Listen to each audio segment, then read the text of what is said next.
Hello. Oh no, I'm starting 2 minutes early. Oh no.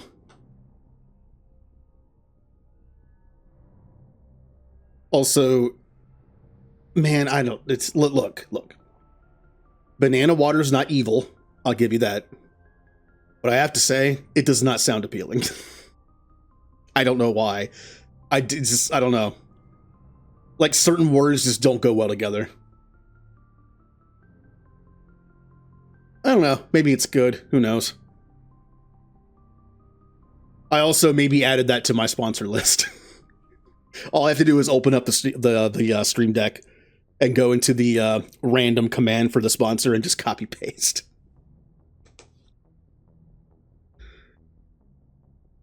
You know, the command that's not random at all, because every time I use it, I get like the same 3.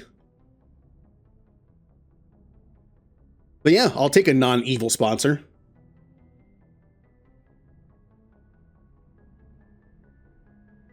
All right. Also, hello, Jay, Mimicutie. Today's Friday, isn't it? I actually was thinking about making this like a Pizza Friday stream. I posted a poll in the Discord. Pizza did win. The choices were pizza, yes. Well, basically it was yes, no, or Lawrence sucks. Actually, Lawrence sucks got second place. So there's that. But I actually ended up sleeping in, of course, and I didn't have time to go get pizza. But don't you worry, because next week I was thinking about playing a different game on Saturday besides the card game, just to change things up. And I might know the game. It's may or might not be pizza related. I try to make like the Saturday streams kind of like comfy streams, so. Hi, Revenant. How are you enjoying Poke Rogue? Whoa. Physics. Okay. So we only have Vermeer and the end game left to do. That's it. We have done everything else. I did all the missions and unlocked the Pharos and Navaria. I did Bringing Down the Sky. Technically, you have to do all the quests according to the rules. And as you can see, like, they're all done. I've done everything.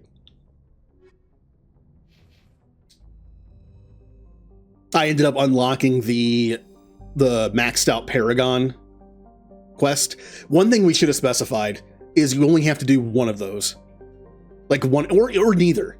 Technically, if you do like a split build between Paragon and Renegade, you might not max out either of them. Which means you might not unlock either of the Paragon or Renegade mission. So, I guess it's plural since there's 2, but there's only one of each. English. So yeah, I guess those wouldn't count, since it's possible you might not get them. I guess we're just going straight to Vermeer. The one thing I would like to spend money on still is armor for myself. I actually got, as a reward at the end of Bringing Down the Sky, I chose Quarian armor. Because I want Tally on my team. For the most part. And it might have been a mistake. Because the armor I got her is really good.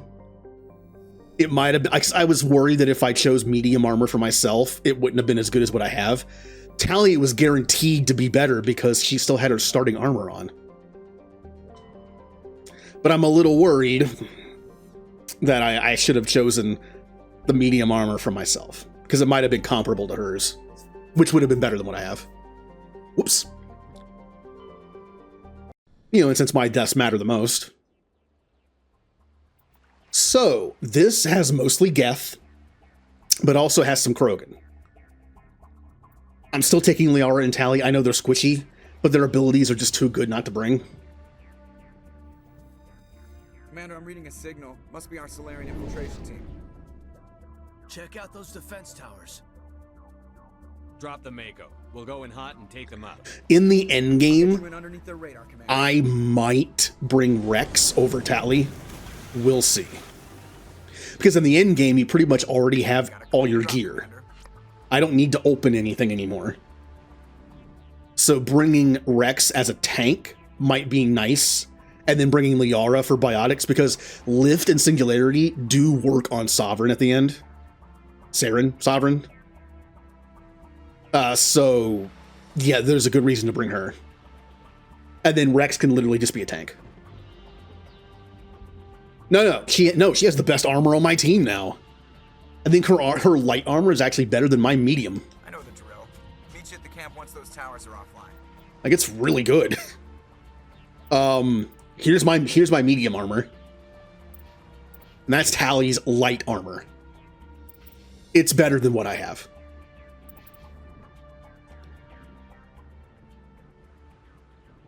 I would try to like have it for myself, but I can't fit into a Quarian suit. the leg, well, there are many reasons why not, but main reason being the legs bend weird. That would not work for me. Probably. I was just worried it wouldn't be that good for me. Also considering that the Quarian armor was like it wasn't like a Paragon or Renegade choice, because those were the Omni tool. But the Quarian armor choice was like a weird left choice. So I was thinking the ones on the right would be just like standard armor. Again, you know the game cheats you on Quarian armor when the DLC they added lets you pick Quarian armor as an option. I'm going to start leveling up shotguns, I think. If she's going to be on my team for most of the game, what's left. Oh, like I just said, I don't have to open anything in the end game. Not really. I could get lucky and find like an amazing armor for myself on Ilos. But I think I kind of want to bring, which means the choice for her armor, it was even a worse choice. Because I might not bring her on the end game. Maybe I should. I feel like I'm like invested in her now with this armor. Yeah, I mean, Rex being a tank is fine, but he doesn't have any like great abilities. And with this armor, Tally's pretty tanky.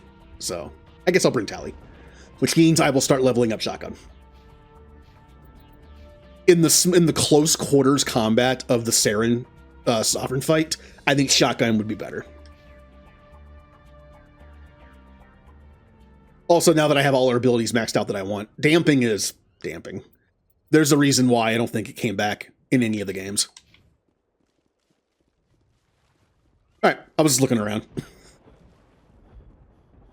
Oh, what if you did this whole part on foot? Not on this difficulty. But I guess technically you could do this whole part on foot. What if you did a playthrough of this game where you only use the Mako when you have to? Wouldn't the only time you have to use the Mako be on Ilos? Because you have to make that final run, and there's no way you could do it on foot. Ooh, that'd be an interesting challenge run of Mass Effect 1. No Mako run. Oh, can you imagine doing all the planets? All the random planets without the Mako? You'd have to go around all the mountains. There's probably some stuff you can't even get to without the Mako going over mountains.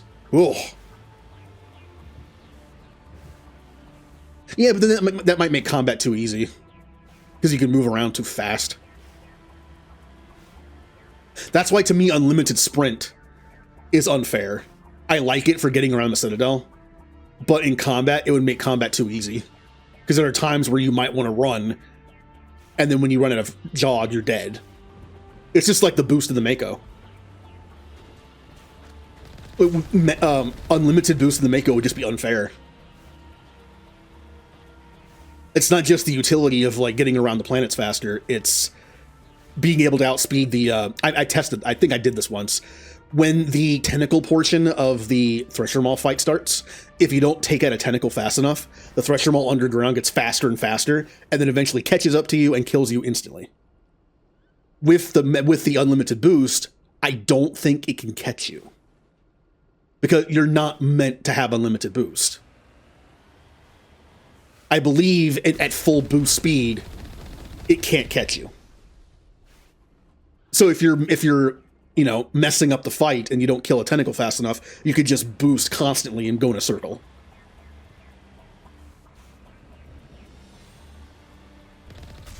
Also, yes, it would be a little difficult to control Shepard.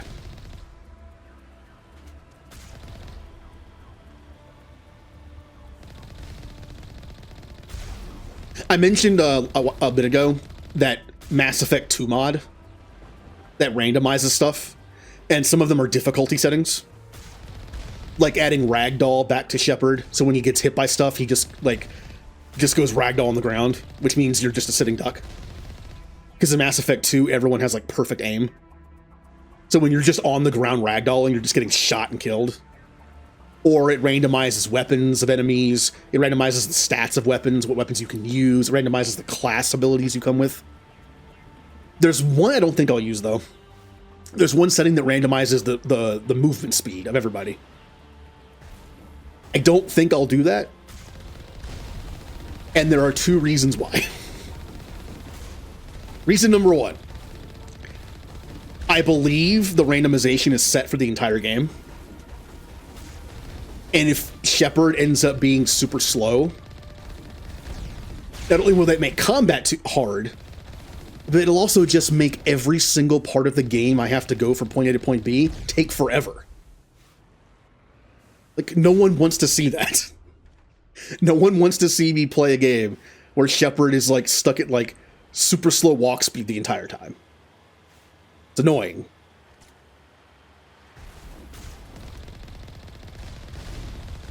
The other reason being,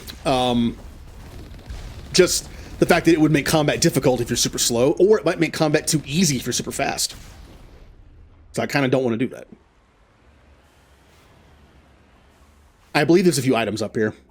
I am still fishing for better armor for Shepard, so.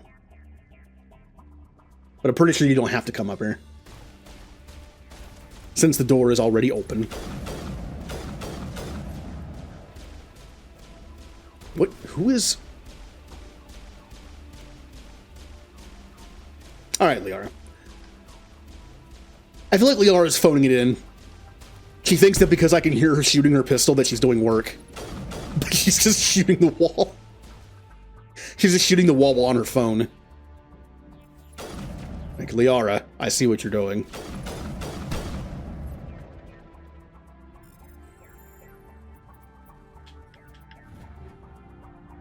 I would expect that kind of thing from Rex. Maybe from Garrus, but not from you. We're not dealing with snipers today.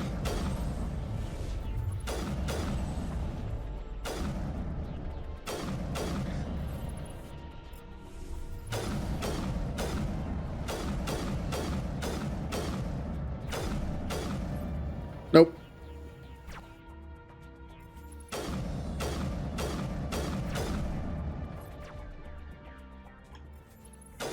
I'm very glad these enemies don't come back in 2. I understand why they don't come back in 2. They're annoying. Alright, give me something good. We have a pistol, a shotgun, and a tungsten run upgrade, which I don't need, but that's, I mean, it's nice. I am using a shotgun, even though I don't have training in it. Since I have not maxed out my pistol, a shotgun up close is better than the pistol. Maybe only because I haven't maxed out pistol yet. Also, I have explosive rounds, which are fun. I miss a few things from Mass Effect 1 going into 2. 1, Ragdoll. It's always funny. And a fun mechanic. I'm lost now. How do I get out of here? I got turned around. And 2, I miss the different kinds of ammo that no longer exist. I understand why they didn't bring back the toxic rounds, because they're just very, very similar to Incendiary. They could have easily kept the corrosive toxic ones and got rid of Incendiary. As long as they had one that was good against armor.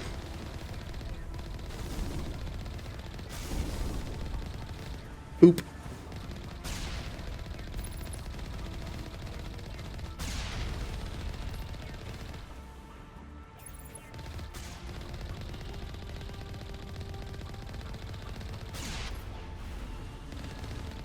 As I said, Ragdoll is fun.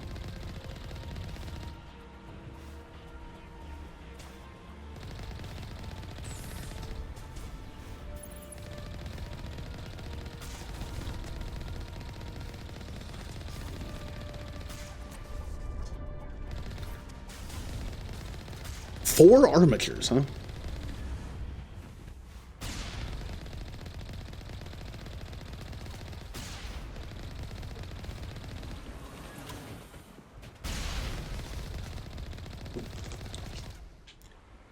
Now, I believe there's 2 ways to go here. We could continue this way and go around. I kind of want to go the other way, too, for the experience, although this might just lead to it. There might just be 2 paths to get to the same place. We want experience. More experience, the better.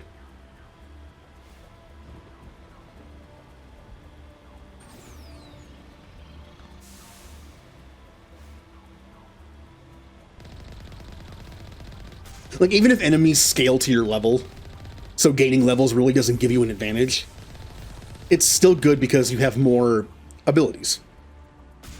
If enemies scale to your level, then you want your abilities to be on par with theirs, which means skill points required. I've played games where enemies scale to your level, and you could easily break the game, not in a good way, because you power level early on. So your level and your stats might be on par, but your equipment isn't. So it actually makes the game harder. Great example, Final Fantasy Tactics.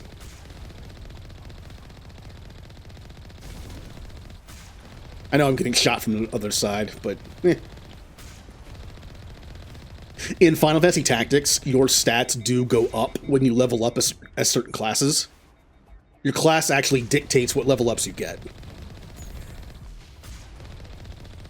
For instance, you level up as a knight, you're going to have a good amount of HP, good amount of defense, decent attack. Level up as a mage, you're going to have a bunch of MP, a bunch of magic, and probably magic defense. But your physical stuff's going to be terrible. We must find a way to disable their artillery. What?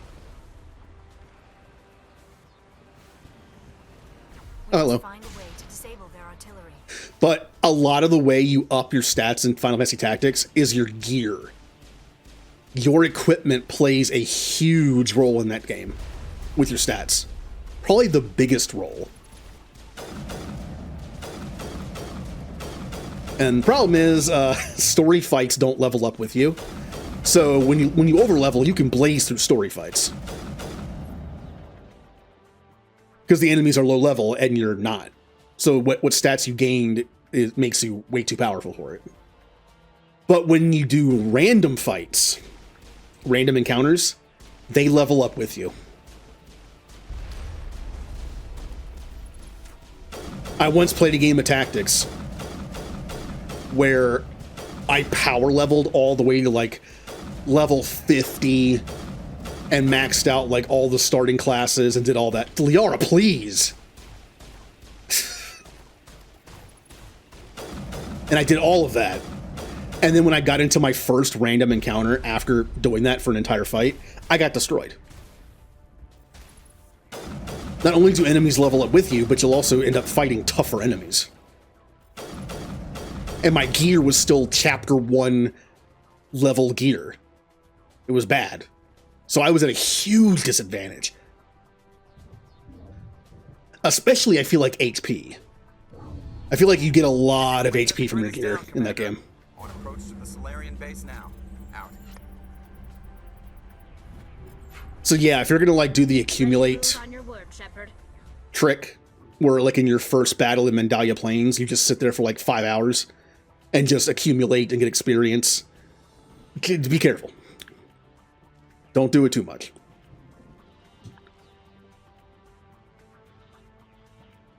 You can also kind of fix that if you can find a level down trap on a map.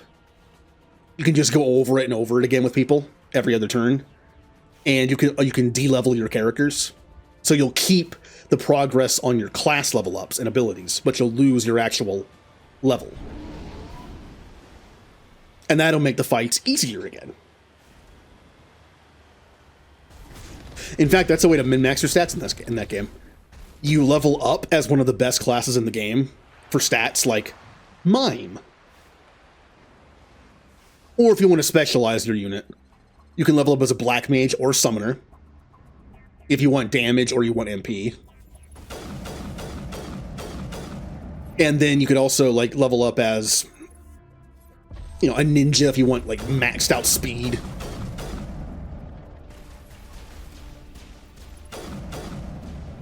I'm not sure what you want to level up as if you want maxed out damage. I'm not entirely sure which class has the best physical damage ups. What would it be? Not counting Dark Knight. Dark Knight probably does have it. But that's not in the original game.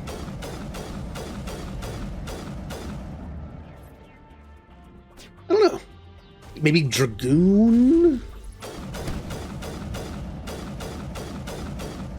I'm probably forgetting a class.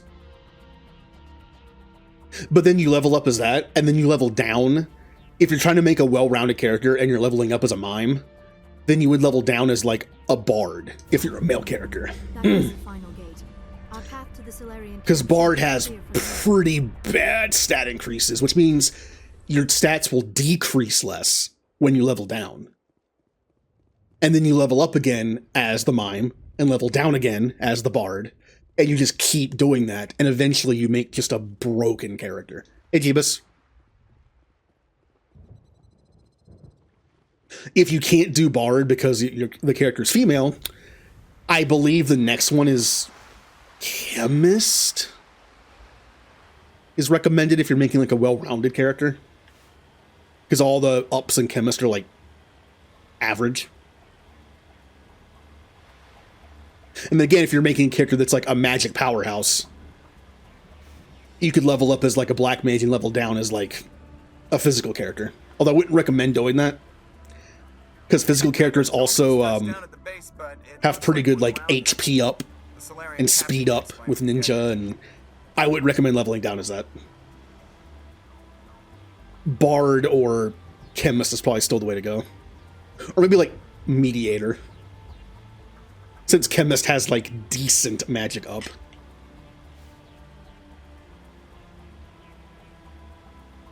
And that was my Final Fantasy Tactics portion of the stream.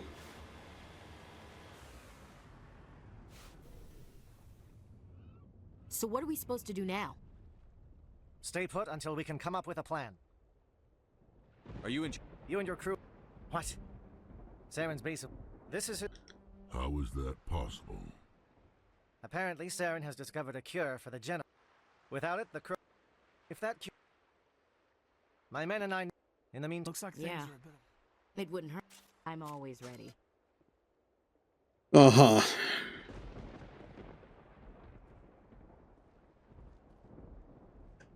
Should I look at the shops? Isn't there one? There's one shop over here. It feels so weird going to the shops in Mass Effect 1, but hey, I seriously doubt a Solarian is going to sell me good human armor. Greetings, human. I am Commander Rentola. I can provide Let me you see with what you have. what little there is. But you never know. No, but yeah, that's what I figured. That makes sense.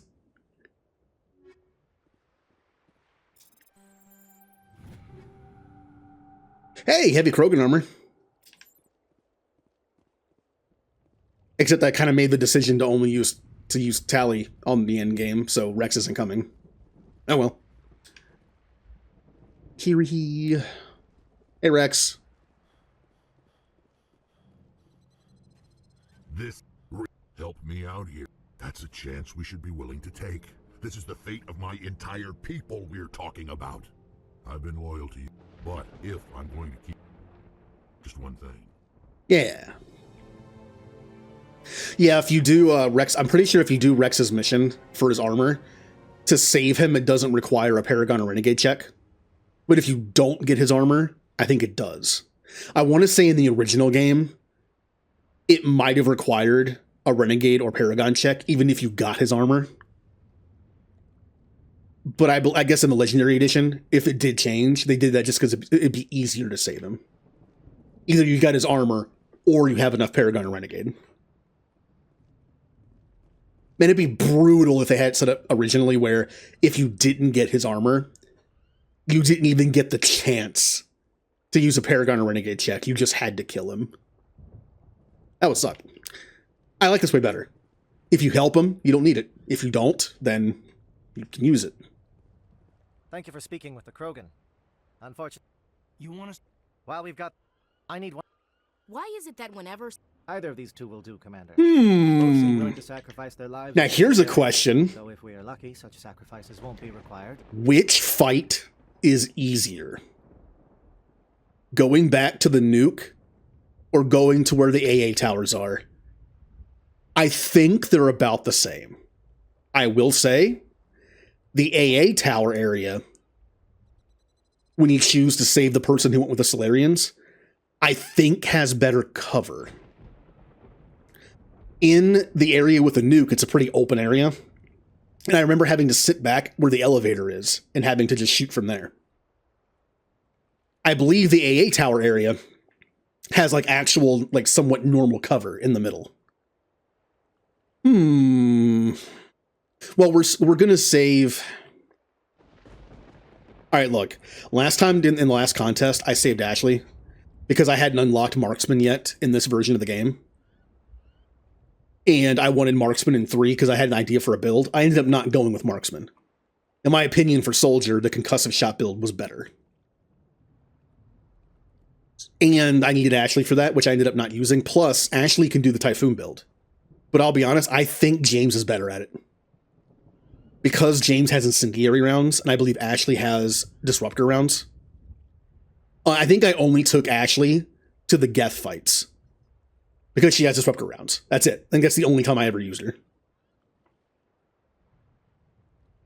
Which sadly, still makes her more useful than Caden.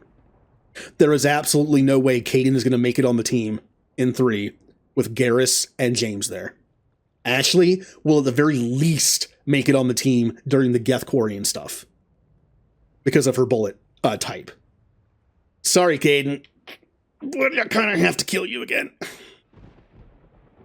You're just not as useful in 3. In combat.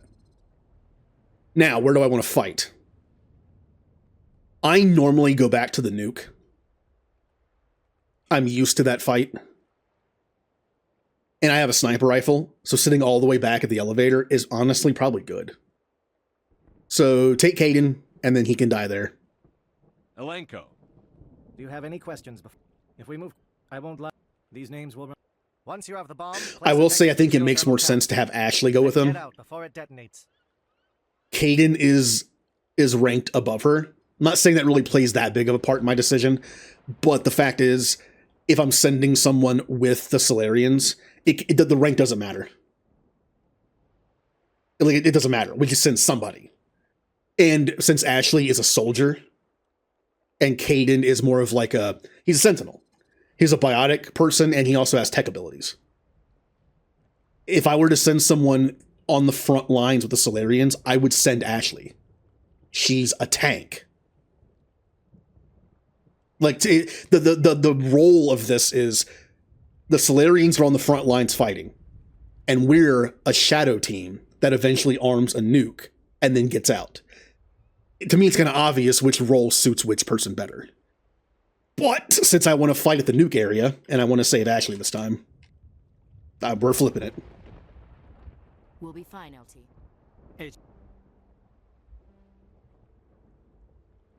You all know the mission and what is at stake. Time for the speech. I have come to trust each of you with my life, but I have also heard murmurs of discontent. I share your concerns. We are trained for espionage. Think of our... Now I'm skipping it. That felt bad. I actually didn't know if I could skip it or not. That's why I hit the button. Yeah. Well, keep in mind, this playthrough is about combat. And on Insane, just the way the game works, I think Ashley's better in combat than Caden is in 3. Caden's a sentinel, which means he's a pretty big... he can be a tank. Tech armor is great. And biotic explosions are great. Tech abilities are good. I'm not saying it's bad. It's just the Typhoon build is so dumb. It's so good. There's no reason to mess with that. Again, the only reason I have James over Ashley is because of his ammo type. When I'm against nothing but robots, Ashley's probably slightly the better pick. So Good. she will actually get a Commander, use if you see in any a way to series undermine of their missions. defenses, we could definitely use the help. Caden would not. There is no way I would take Caden over Repeat, Shadow is on the ground. James or Garrus.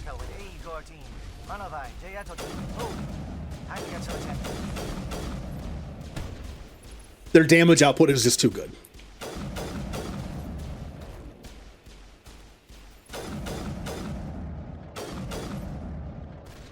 I'm trying to think if there's any point where I would do that. There is a point where I take, no.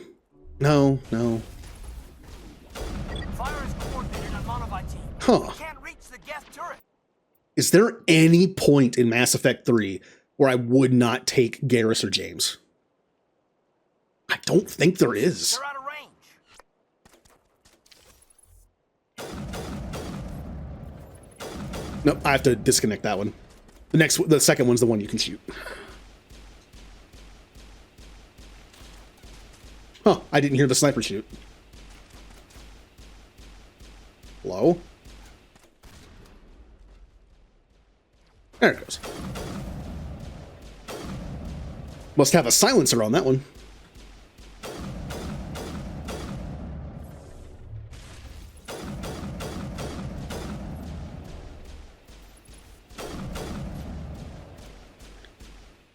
I will say Liara's getting a little annoying. Because I have the ice rounds on her. Like I said, I don't think stats on your teammates matter besides damage. But it seems like the heat reduction might matter a little bit. Just like in Mass Effect 2, your teammates have to reload. And in 3, your teammates actually have to reload. The Geth certainly wanted to keep us away from that outpost. And that lowers their DPS when they do. So it's actually a good idea to give Garrus and James ammo increase. Because the less they're reloading, the better it is. I'm pretty sure I did the build where instead of doing like armor piercing and damage, I think I did damage and ammo increase. I'm pretty sure I did that. You could argue either way. When I first saw that build, I'm pretty sure you could do any combination of those three.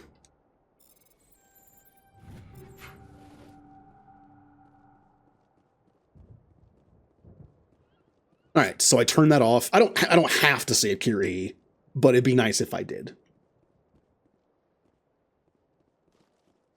Shepard! Oh, my back. Okay. Remember to stay hydrated. Oh.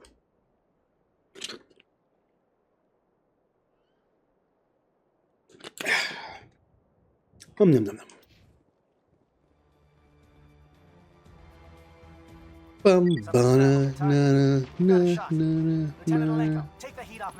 I thought that was a Krogan for a second. Sorry, Rex.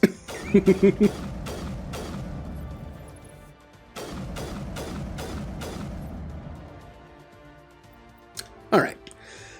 Doesn't really matter which way we go, so let's go this way.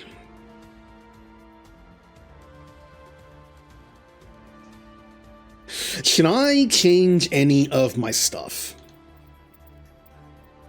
Sniper rifle. Yeah, nothing even close. I do have tungsten rounds, and they're the highest they can be. You can make an argument for high explosive rounds, so I knock them down in one shot, because they're not a threat. But I like the damage. Frictionless material, we have a better one. And then, yeah, better one. Do I want to run two of these? Or do I want more damage? I don't need stability.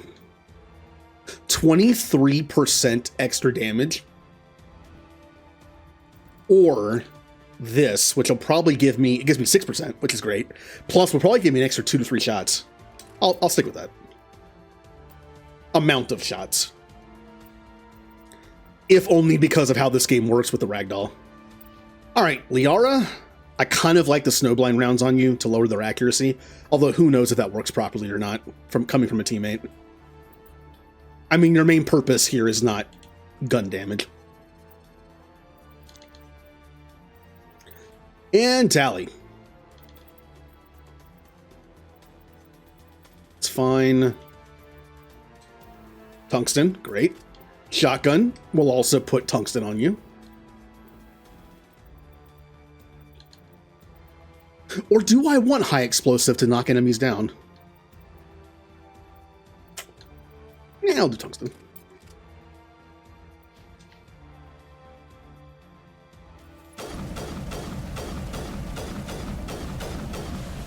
Ow.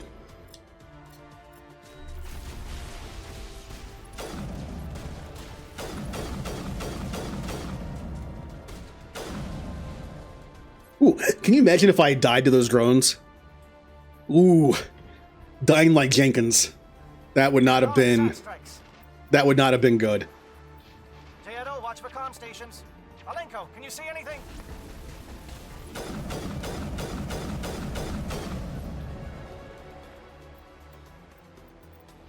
All right, 1 point to spend. Electronics just for extra shields. Liara, electronics just for extra shields. Tally, work on that shotgun. I think I started the shotgun level up a little too late on her.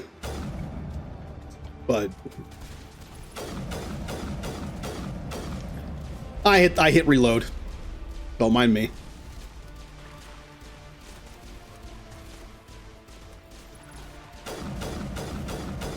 Not great cover.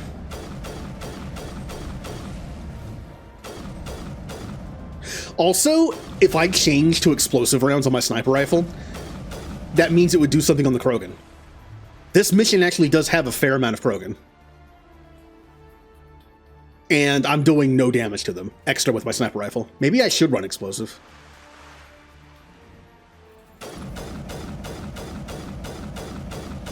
Now, if I really wanted to min-max, I could do this. Hey, all the Geth are dead. Well, let me go into my equipment and switch over this to shredder rounds, and I could do that. Ow. Just like in Mass Effect 2 and 3, it's like flipping between ammo types as an ability.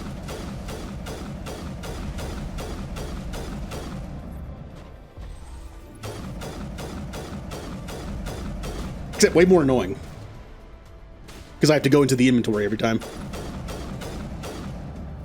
Are you still not dead?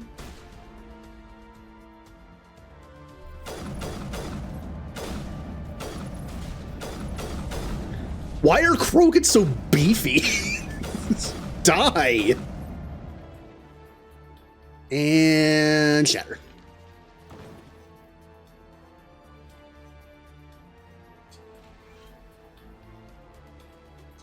Alright, I destroyed the thing.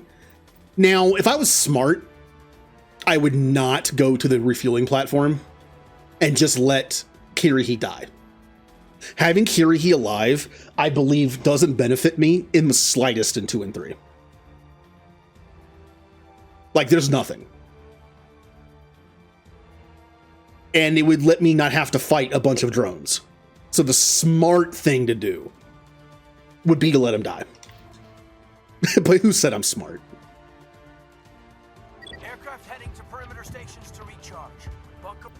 Now, I believe, yeah, I can go down here and go up. Except you're a problem. The cutoff point for Kirihi dying, I think, is like is up there somewhere. So I can go across here. Let's see here.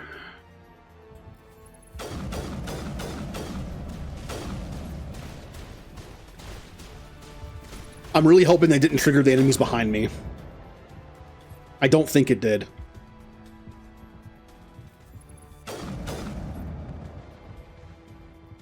Bum bum ba da.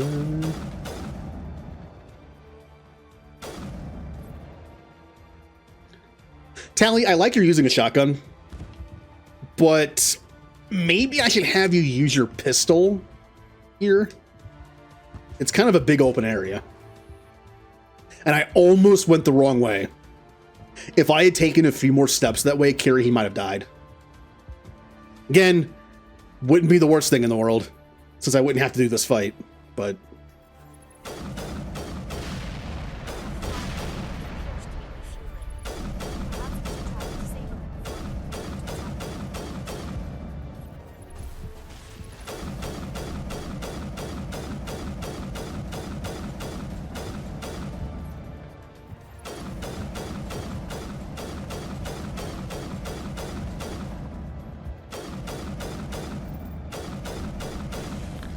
Well, that was easy.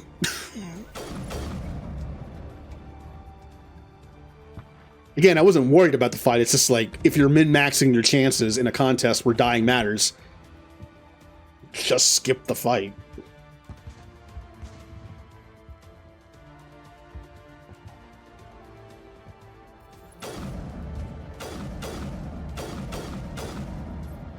Just like on Novaria, give the smuggled package from the Hanar to Annaleus, and he'll give you a garage pass, and you can avoid the fight that takes place in Lurik Keen's office. And that is a way to do this, to do the mission. So there should be nothing wrong with doing that. It's just an alternate way to do it. Actually, doing the slow way on Peak 15, I think, is better. Because if you go in that one room, you can bypass some stuff. But you end up fighting a lot of people and turrets in there. I think it's better to not do that. Alright, I'm going to back up here. I have a sniper rifle. I'm going to use it.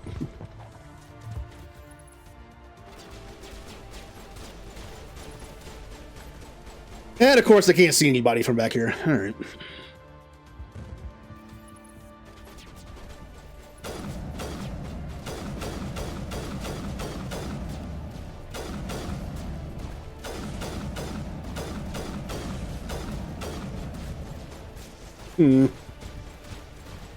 Yeah, Krogan are a problem.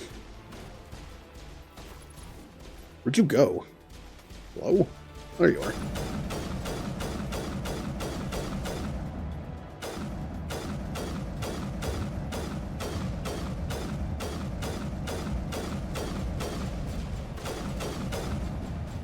Still alive.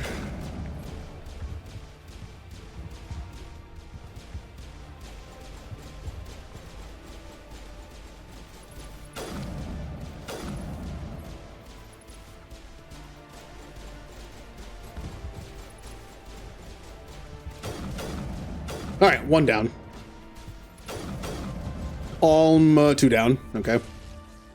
Now that the Geth are dead, my radar is no longer jammed. Apparently there's still an enemy over there. He's just looking at the wall.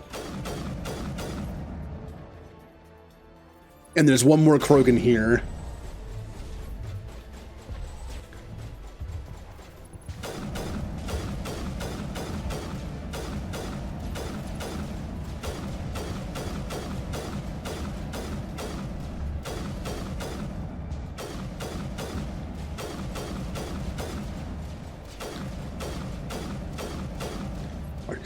Still alive.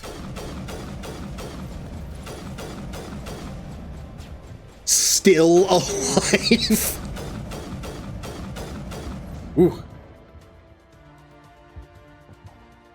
Maybe I should start min-maxing my bullets. Take out all the Geth and then switch to shredder rounds.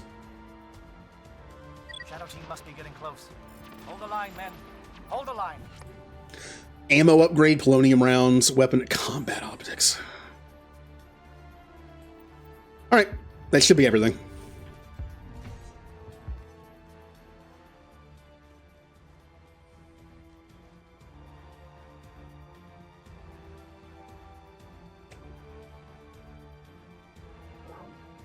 It'll clear the guards out for us, but they might be too much. Just disable the alarm.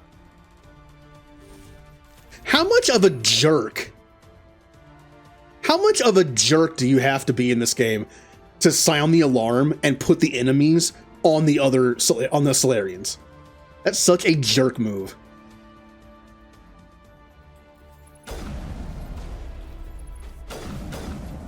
Like, I kind of get it.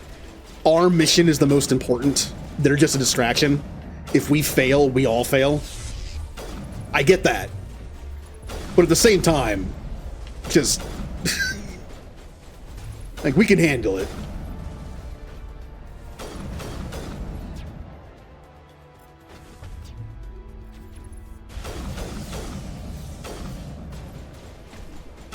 Oh, hi. Hi, Ninja. The captain mentioned he had lost some men. They were indoctrinated.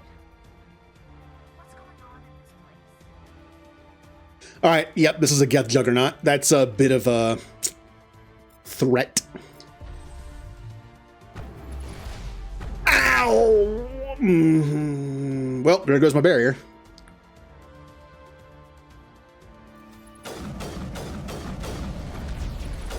Okay, I'll just shoot you from here.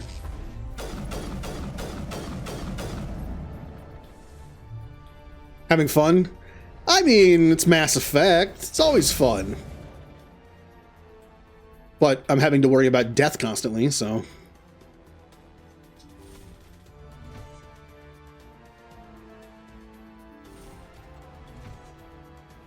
See, at least when I do that randomizer playthrough of 2, that makes the game, like, super difficult. All those extra settings. I won't have to worry about Is someone out there? deaths. That'll be nice. Apparently Halo 1 is being remade. Interesting. Who? Not that I'm complaining about a Halo remaster, but why? Give a little ground, Lieutenant. We don't want them to bunker up. Draw them out. They already did. There's isn't it Halo like Anniversary? It already looks better. Unreal 5 remake?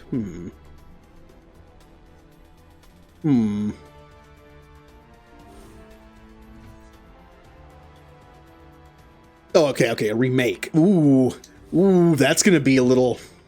Ooh. People like their Halo.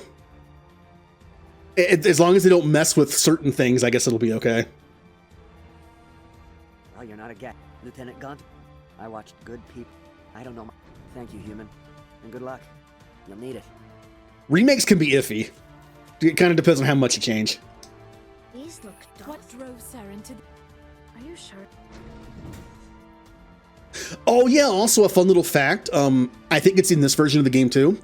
If you make the choice to kill all these Solarians yourself, it breaks the game.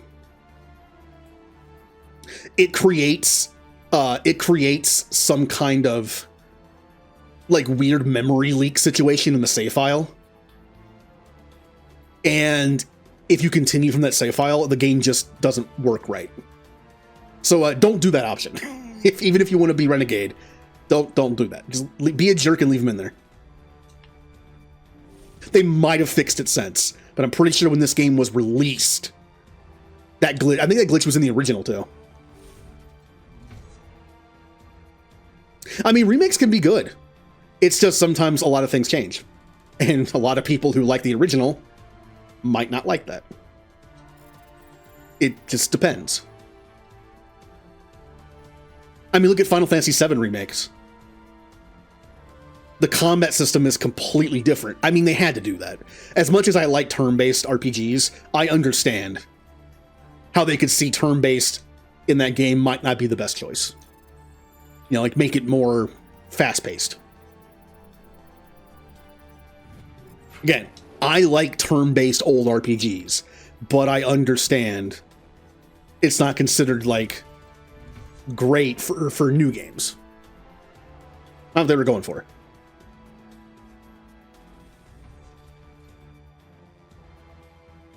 What do you want? Who are you? That's not too much. Something.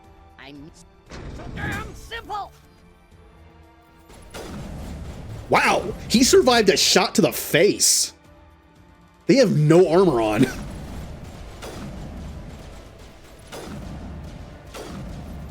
Tough Solarian.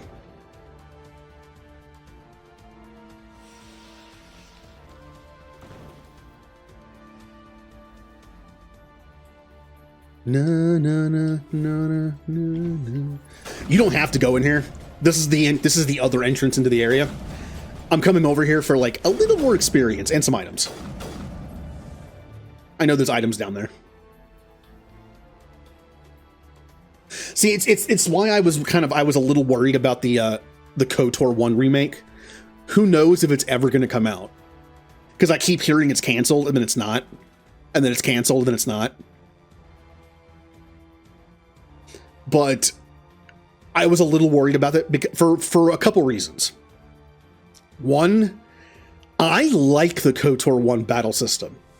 How it's like D&D like 3, I think. It's either 2.5 or 3.5, I think. I kind of like it. I like KOTOR 1 and 2's combat system. It's archaic, but I like it. Now, if they were to remake that game into like Baldur's Gate 3, sure. Have it use like a newer D&D system, update some stuff. Balance is the key. Some stuff in KOTOR 1 was severely unbalanced. Like, stealth was awful. There was no reason to use it. Sneak attacks could work on stunned enemies as well. So if you had a build for sneak attack damage, you could literally just stun them and then sneak attack them to their face because they're stunned. Meanwhile, if you sneak up on them and do it, you get like 1, and then that's it. It didn't really work that well. Now, I don't do stealth in Baldur's Gate 3, but I know you can do it. I know it's actually a pretty viable way of playing the game, which is nice. I like that. Make stealth a viable option. I'm fine with that. Also, make skills matter more, like they do in KOTOR 2. Like some skill checks and dialogue. That'd be fun. And the fact is, even if they changed the mechanics and combat in KOTOR 1 Remake to be another game, I could always go back and play the original if I want to. The remake doesn't delete the old game from existence. I can play both. Having 2 different ways to play the same game, it might be fun. As much as I would like it to stay a D&D type system, if they made it more of a not that, I mean, okay.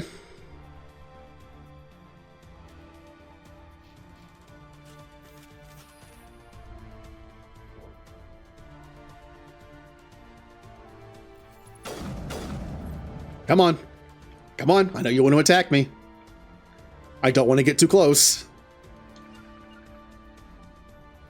There we go.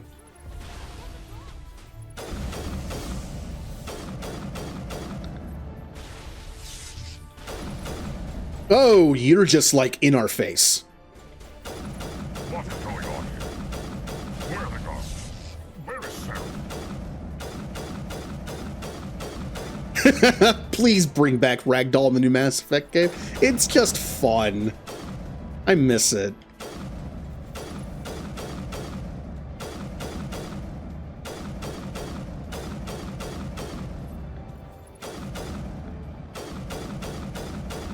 All right.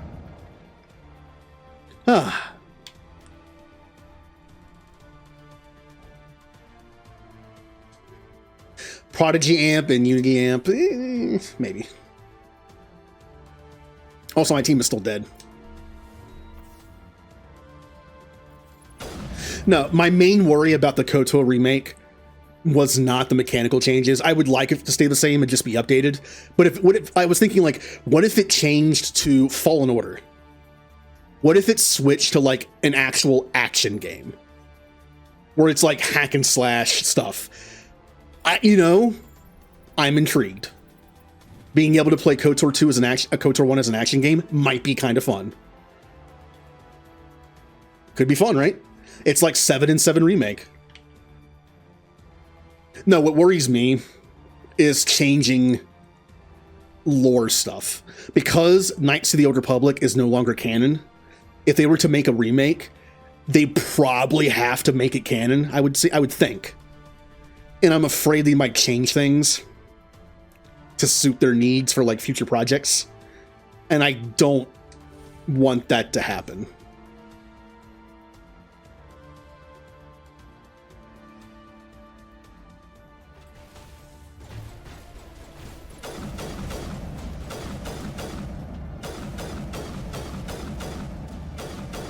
My main example of that was when The Mandalorian was like at its peak. You know, it was super popular, like season 2. It's just like, it was popular. Everyone loves it. It's a great show. In my mind, I was trying to think of like the worst case scenario that Disney could do to like a remake of KOTOR 1. And I was thinking, the Mandalorian show kind of made Mandalorians seem like good guys for the most part. I know this is like an unfounded worry because they would never do this. I'm just saying, like, what if I'm saying this is a possibility? What if, because they want Mandalorians to seem more hero-like, they made Canderous, the Mandalorian in your party in 1, less evil?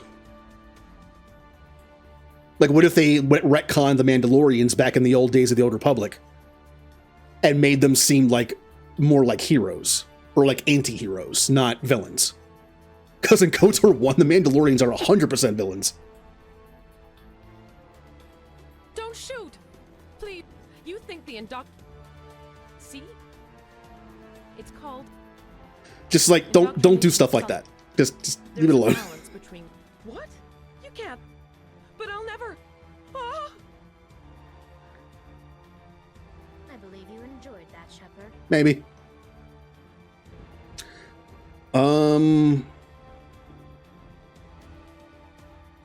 Yeah. Now, I know I just said a mechanical change in combat wouldn't be the worst thing, because I can always go back and play original if I want to. The one thing I don't want to see, and please do not do this, BioWare, listening, if you're in charge of it in any way at least, please do not be lazy and give KOTOR 1 SWTOR's combat system. Do not do that.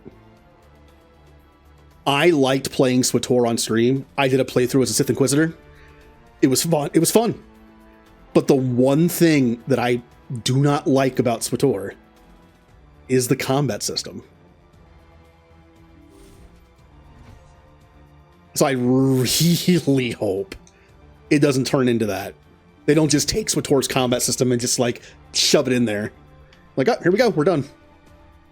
Don't do that. You want to make it like Fallen Order hack and slash? That's cool. Could be fun. You want to make it like a weird action hybrid like 7 Remake? Okay, that sounds cool. Just don't copy SWTOR's. As much as I don't like SWTOR's combat, it at least fits the game better because it's an MMO. It's a very MMO-like combat system. I don't like it. Some people do. I just don't think it'd be that great in a single-player game. Just don't. All right, time to use another beacon.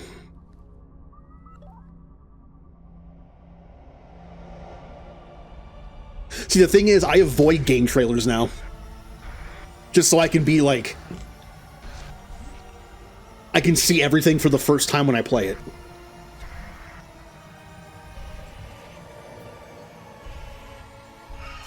Sometimes it's impossible.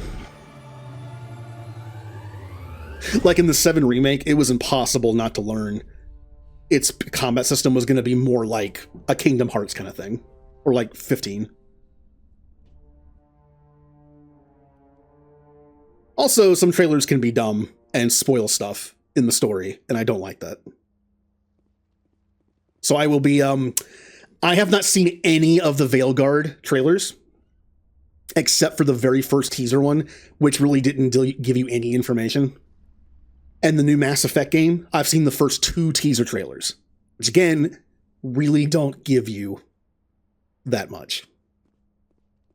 When it gets closer to completion and release, Feeling something bad is about to happen. it will show more and more stuff. And I don't want that. What is that? I want to go in to Mass Effect as blind as possible. Your words are as empty as your future. I am the vanguard of your destruction. This exchange is over. Oh, I miss Sovereign.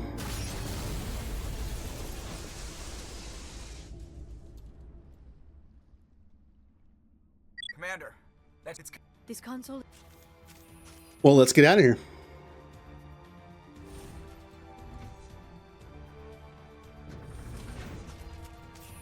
Speaking of remakes, that Romancing Saga 2 remake looking pretty good. Again, a new trailer came out for it, I think. I have not seen it. I've seen like a few screenshots of what it looks like, and it's going to stay that way. But it sounds like it's going to be an actual like good remake, which is nice.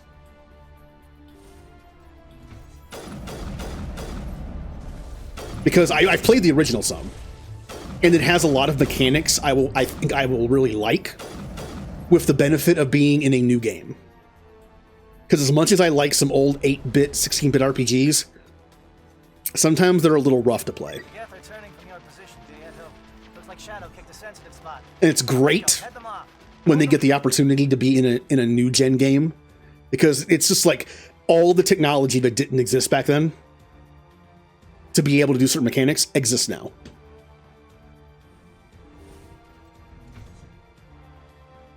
Well, mostly, probably. Like all the different ideas they might have had back then that they just couldn't do for limitations. Because limitations, they can probably do now.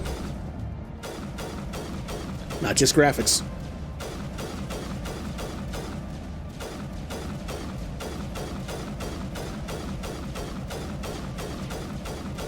Why are Krogans so tough? Come on.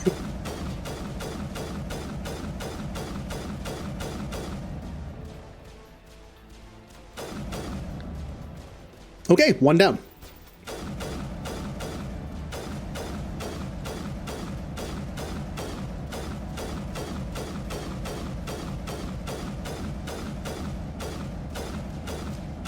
And this is why sniping in Mass Effect 1 is really good. I can just sit back here and do this, and they can't really do anything.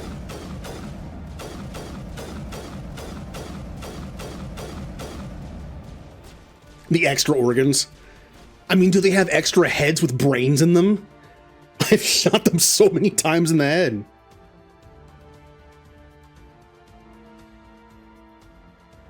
Oh, they're dead.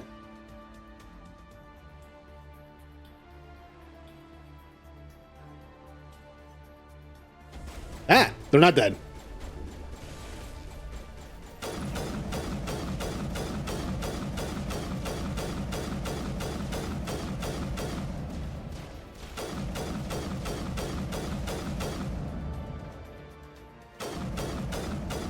You dead? You're dead. Oh. Okay.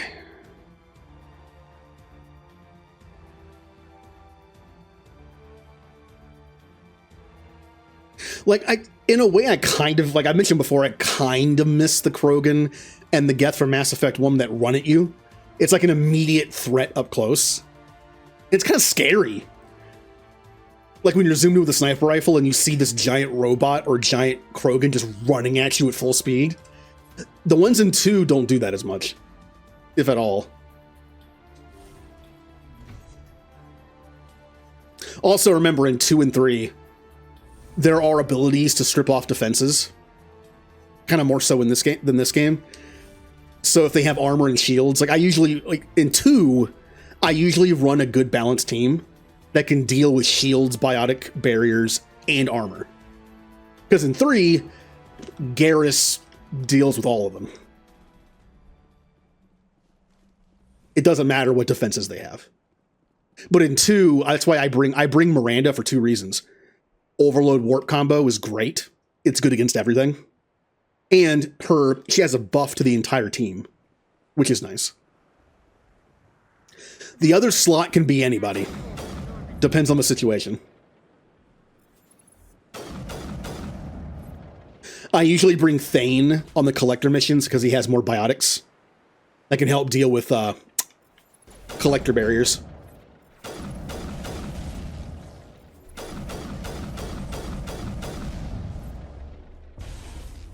Like, I would bring Jack, because she also has some good biotics and warp ammo and stuff. But the problem with Jack is she's so squishy. And at least with Thane, I can sit him in the back with a sniper rifle. With Jack, she has, like, a pistol and shotgunners. I think, does she have a shotgun? It shows you how much I use Jack.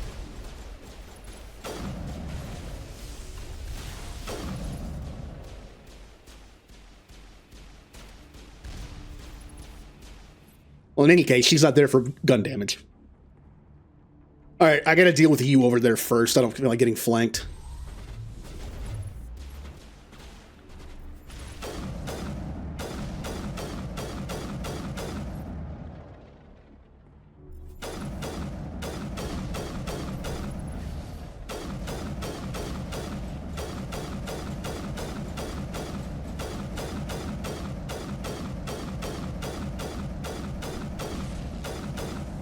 Wow. Still alive. Okay. I like the I like Thane's entries in the Shadow Broker DLC, where he talks about how to assassinate every kind of species in Mass Effect. And with Krogan, it's like some weird convoluted thing, or just bomb. I can believe that.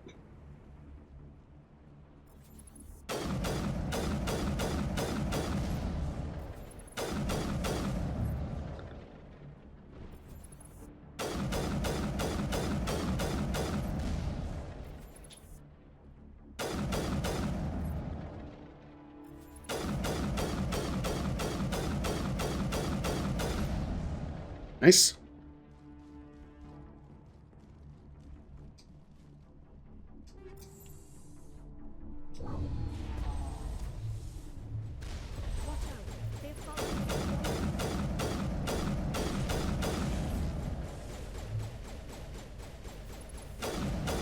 Get here. All right, that's a little. Oh, you have Singularity on cooldown. Oh, Singularity's so good here. It's just an elevator.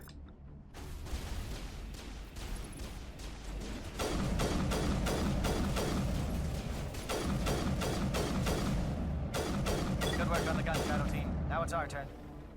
Okay.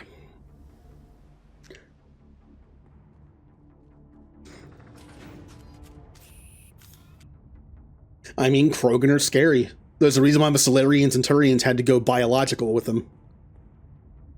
They're powerful. It also doesn't help that Krogan were, look, the Genophage might have been a little too far and kind of a war crime, especially over time, because it turned the Krogan into what they are now. And I get it, but at the same time, keep in mind, the Krogan were dropping asteroids on planets. That's something you don't do. That's like one of those unwritten but also written rules in this universe. You don't drop asteroids on planets. It's like biological warfare. You don't do that either. So I guess they were like, hey, they're dropping asteroids on planets. We'll go biological warfare. You know? That's it. They're both illegal. Set those charges. Because I don't know, man. Like dropping asteroids on planets is pretty messed up. Like that's, I understand you're at war, but still. It just seems like a very messed up thing to do.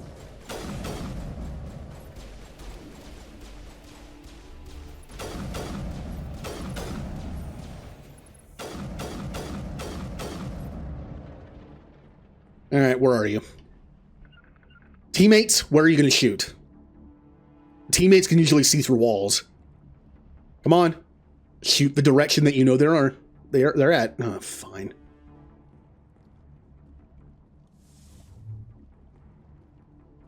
Nope, that one's dead. Where are they?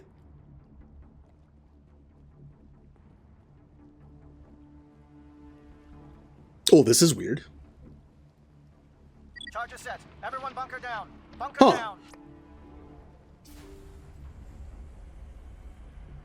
I feel like there's an enemy still alive somewhere. Yeah, there is. Wait, are you still alive?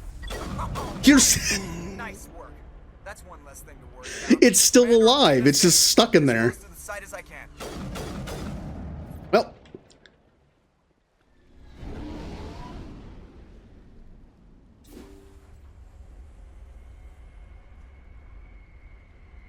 Sponsor read. Ooh.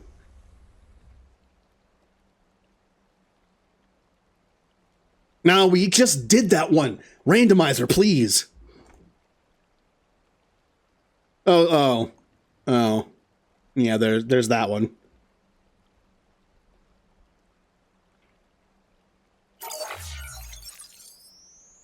Today's stream is sponsored by House Gloucester. Are you a boring, poor, uneducated commoner that wants to actually matter in life? Well, that isn't going to happen. But you can at least act more civilized with House Gloucester's patented Be More Like a Lawrence classes.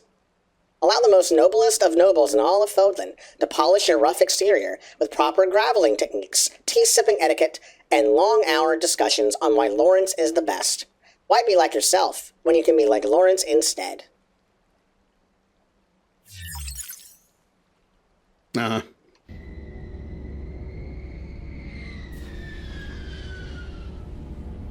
Hi, Joker.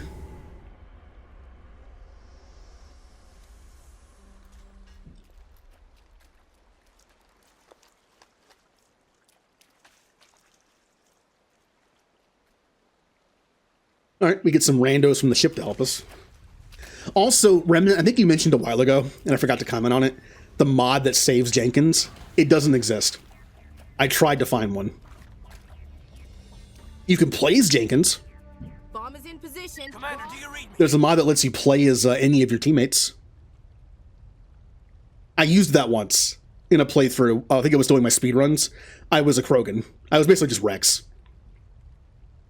But yeah, you can play as Jenkins, but you can't actually save. I know. I think I'm surprised that no one ever made one. Maybe it's harder than we think. It's okay. Okay, I can't use Ashley or Caden. Oh no, whatever will I do?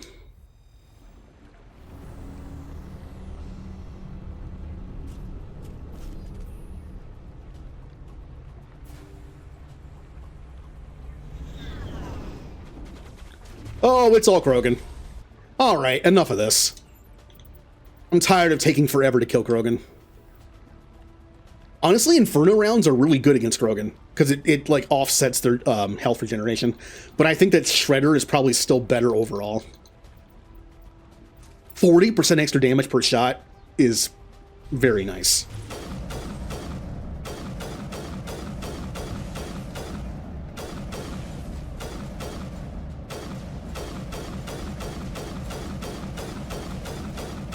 Man, they're actually still not dying quickly, are they?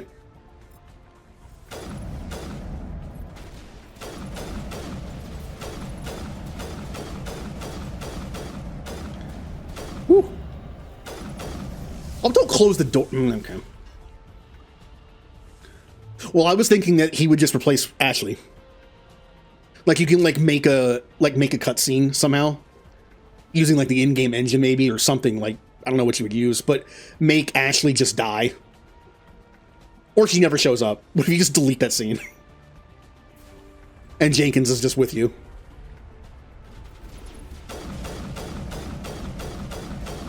Obviously, they can't really speak because they have no voice lines. But I wonder if they could like somehow implement their own voice lines. Like, what if someone just voiced Jenkins? Or again, the idea that Jenkins... like, maybe his throat was injured in the attack, but he survived. And then he can no longer speak. Perfect. How many sponsors? Only like 25 or 30. Not that many. I know you have way more than I do.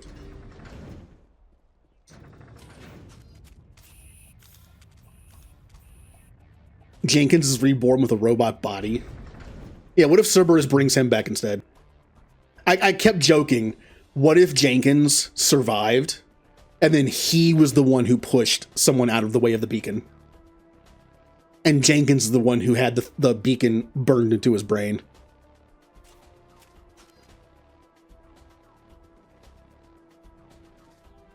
How would that work?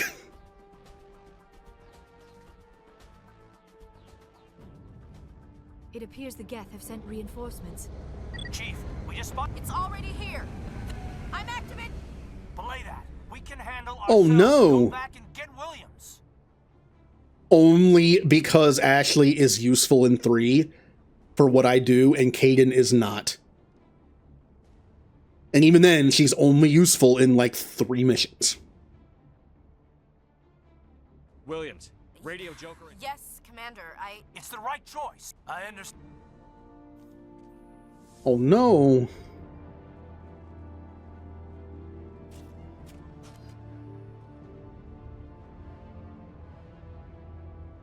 Come on. I actually saw a Reddit post about a what if scenario, like what if Jenkins survived? And it wasn't just like the typical, like, what if Jenkins used the beacon? That'd be funny. It was, what if Jenkins became Kai Lang? Like, what if after Shepard died, Jenkins joined Cerberus? And then slowly just became Kai Lang? So then when you fight Kai Lang in 3, it's Jenkins. And you have to, like, fight against, you know, like an old teammate. Who was just, like, disillusioned with the Alliance, and it's like, well, I work for Cerberus now. Why is there still a red dot here? Hold on. Oh, you back there, Krog? Oh, you are back there.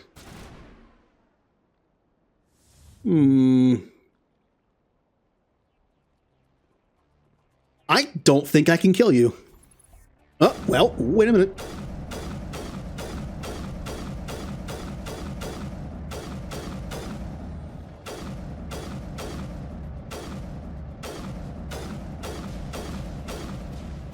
No, you get back here.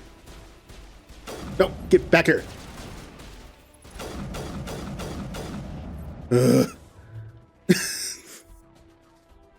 Can't see him.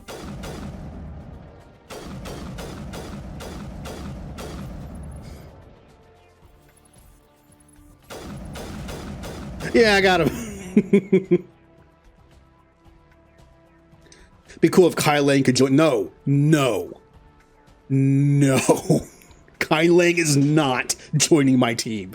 Now, if Kai Lang was Jenkins, he was like cyberized, brainwashed, somewhat brainwashed Jenkins, and we were able to do a Paragon option to like bring him back to the light, then he wanted to join the team, sure.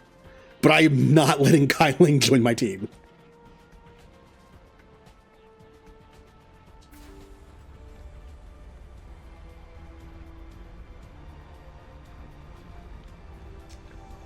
Okay.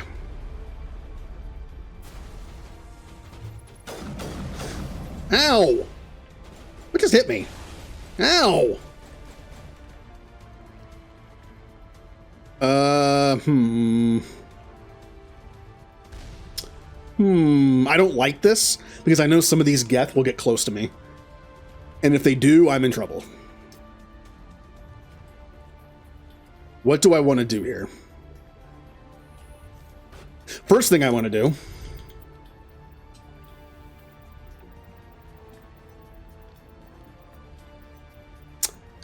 that.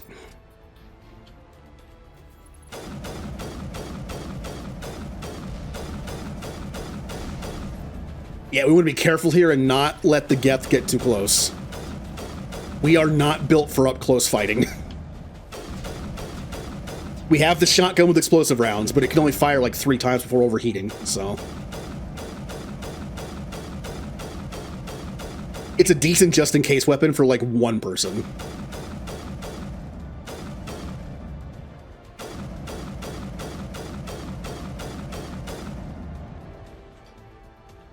They keep slipping on a banana peel. Oh, there we go.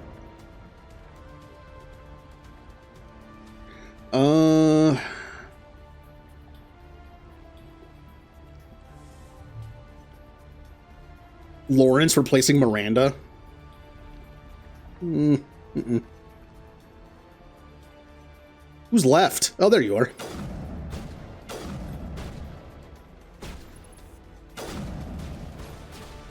Oh, there's more than one.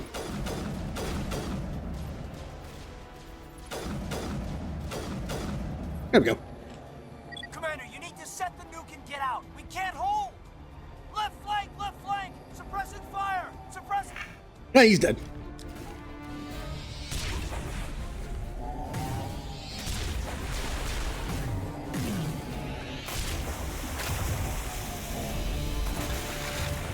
The Reapers are here.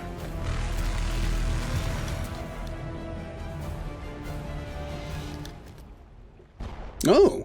Oh, what happened to the chat? I applaud you, Shepard. My Geth were Not sure if anyone else is seeing what happened there. were the real threat. An impressive diversion. Of course, it was all for nothing. I can't let you disrupt what I've accomplished here. Here, let me... There we go. Possibly understand what's really at stake. Oh, all right. Thank you for the raid. I did not personally kill Caden. He died over the radio. How did I do that? How was Hogwarts? I bought that on when it was on sale for 18 bucks on Steam. I played it for like 2 hours. But at some point I'll go back and play it. Winning this again? Hopefully. I only have 3 deaths. I don't know if I'm in the lead though. Like Blue has 10 deaths, I think, but she's already in Mass Effect 2. So who knows? But yeah, how was the magic? I mean, from what I played of it, it looks fun. I never finished the books or the movies. I only saw the first 4 movies, and I read the first 6 books.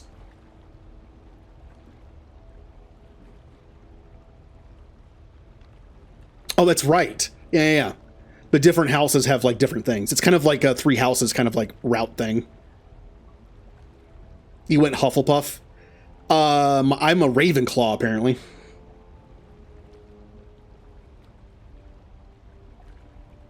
All right, let's get through this. The vision from the beacons, Shepard. Do not trillions dead. Once I understood this. But as to the conduit, no sovereign. Come on, give me some codex entries. Okay, time for the Green Goblin fight. It looks so stupid. I can't help it. It's like this fight looks so stupid. All right, let's deal with the ads. As far as I can remember, Saren never comes back here, so we're safe back here. As long as we take out the Geth that are slowly walking towards us. Okay.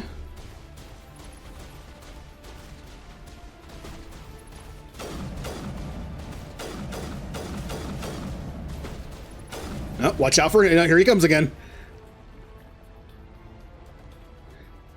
You're a Slytherin? I mean, Slytherin doesn't mean evil.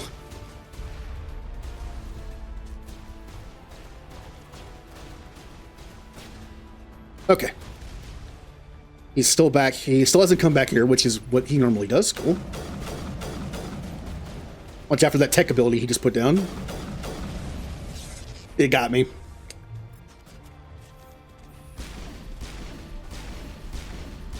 Yeah.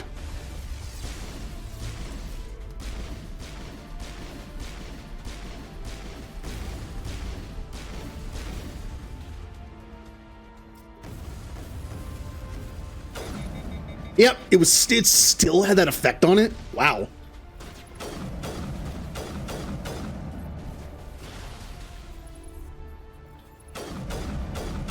Nope.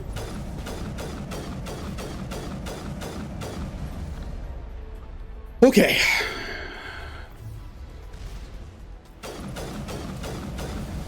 What's behind me? An ability. Okay. Oh, hey.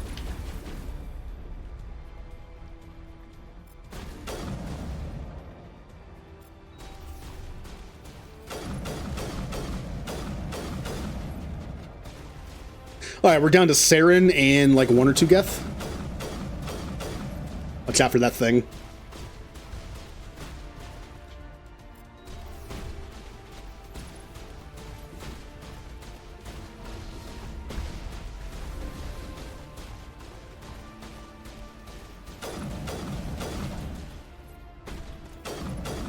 Saren. God, Saren, you're such a jerk. Get rid of these things.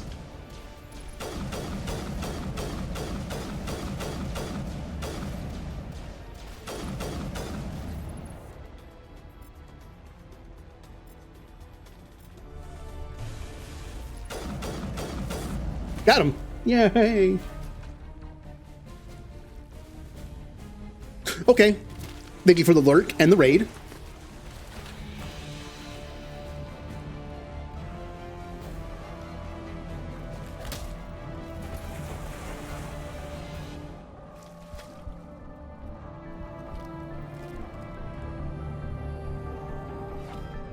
Bye.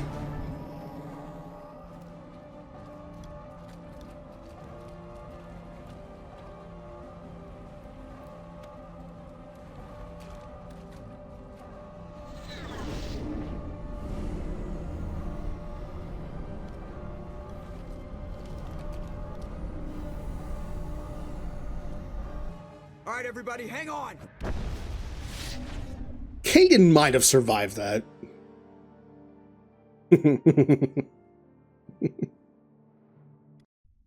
Possible. I can't believe Caden didn't make it. How could we just leave him down there? I'm pretty sure I mentioned this before.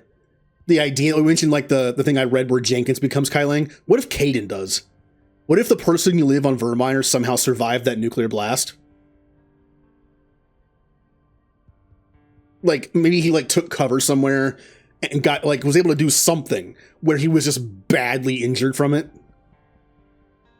And then they, like Cerberus found him somehow and like rebuilt him as Kylang.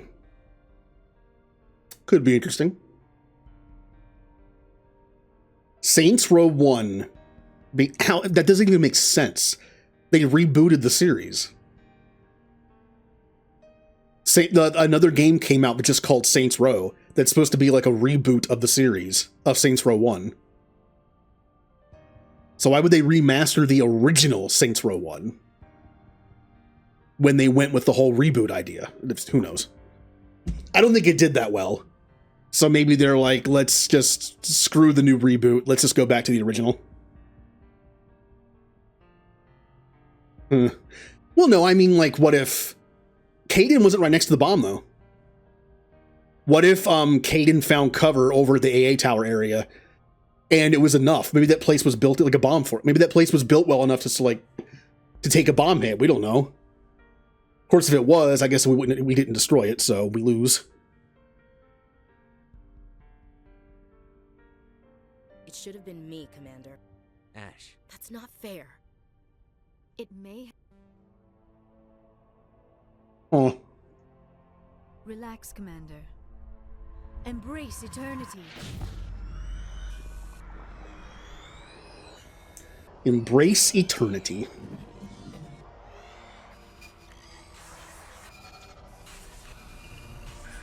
Which I still think is a good line to use like in a fight, you know?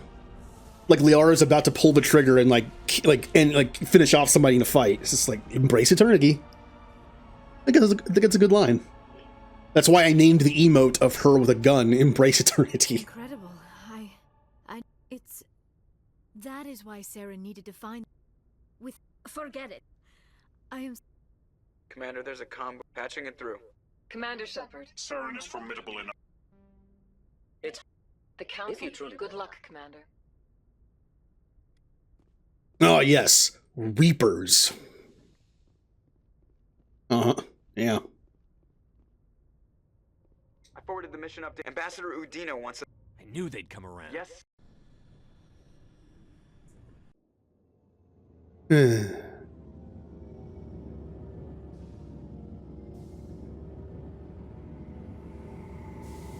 Also, you mentioned when the Normandy crash lands at the end of 3. I'm surprised they kept that cutscene. When they redid the ending, and like added a bunch of stuff to it. I'm surprised they kept that part.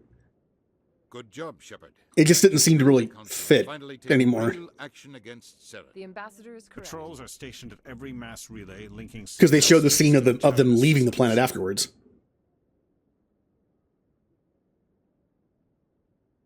Now is the time for description. Your style? Your styles? Only you have seen the... There are... You bastard! It's just politics, Commander. You've done your job, now let me do mine. We've locked out all the Normandy's primary systems until further notice you're grounded. Could I just kill him? I'm a Spectre, right? Could I just kill Udina right now? And be like, hey, we need a new human ambassador, one that'll agree with me. I just like the rules of Spectres are a little vague to me. At what point can I not do something?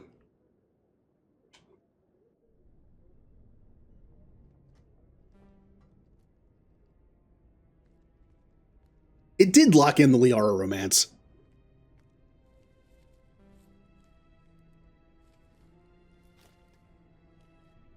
Commander. Shepard, I cannot believe they did this to you. I am so sorry. It's not your fault. Perhaps... We're out. Without even trying, I locked in the Liara romance.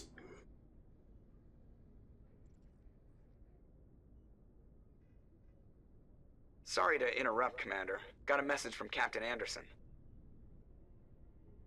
What did he...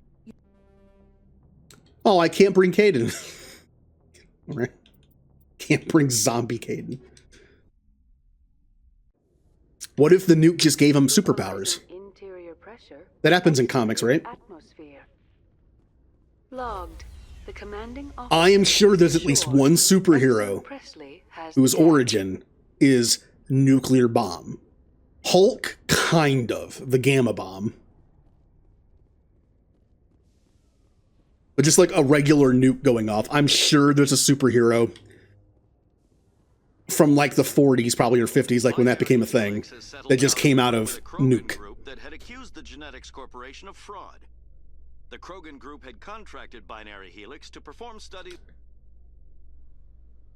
Now, there's two side missions we can do on the Citadel right now. There's the one with the guy who wants the stimulant. And what's the other one? I don't remember. We'll find it.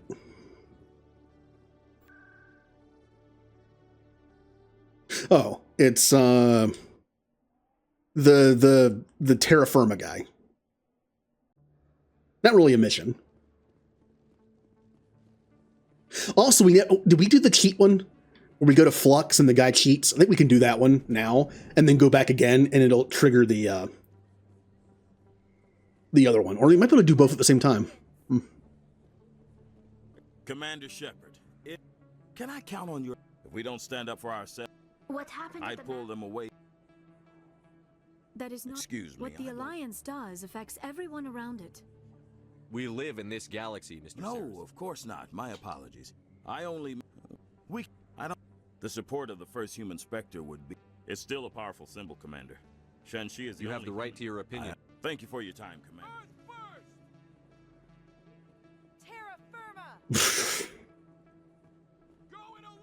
Uh-huh. Let's go to Flux.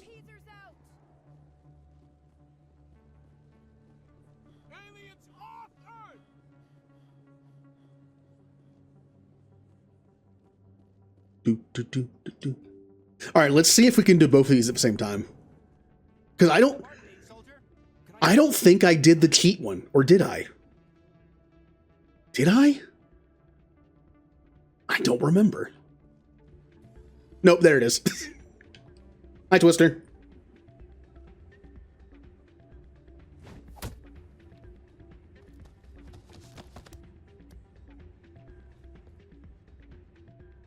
Bum bum bum bum bum.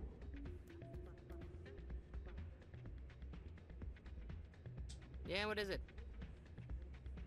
Recording losses is easy. I just need a few more. Nothing like my system when it's complete. Nothing like my system eventually will, but well, off you go. That data won't collect itself. That's not. Yeah, we're doing the end game now. We just have Ilos and the Citadel left. Hey, Jenna came back looking for work. I haven't had a decent tip since. No. Do not talk to Anderson yet. We're not ready for that.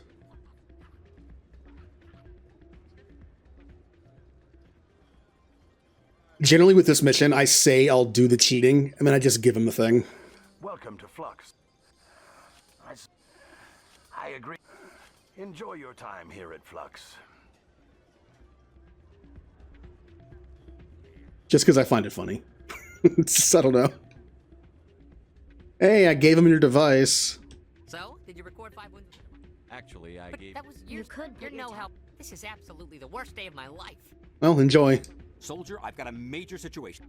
You wouldn't believe what... It's legal, but risk... It helps me stay... If I don't get the stimulant, I'll be... No race... If I don't get the drug, No race will respect all the top negotiators. Maybe... I'll tell you what. This... You don't understand! Humanity needs me! I don't know anymore. And that's that mission done.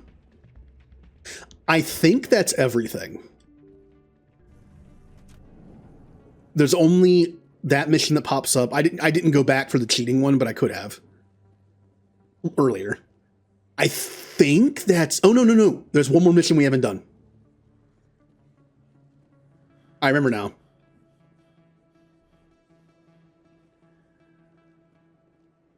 We didn't do the second mission with the doctor.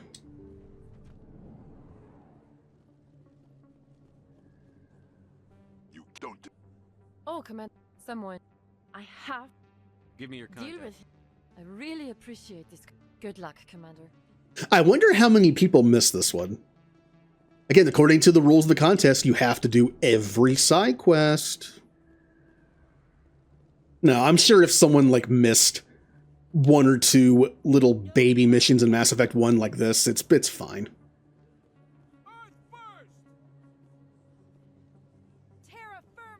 Also, there's like no fighting. At all. There's no chance of dying in this. At least the way I do it. I mean, if you just use your Paragon and Renegade, there's no fight. I don't know if you fight in this at all. I don't remember now. Like, if you don't do the proper thing, maybe you have to fight the Krogan, but I don't think you do. Or like the Conrad Werner missions. You never have to fight. There's no chance of death.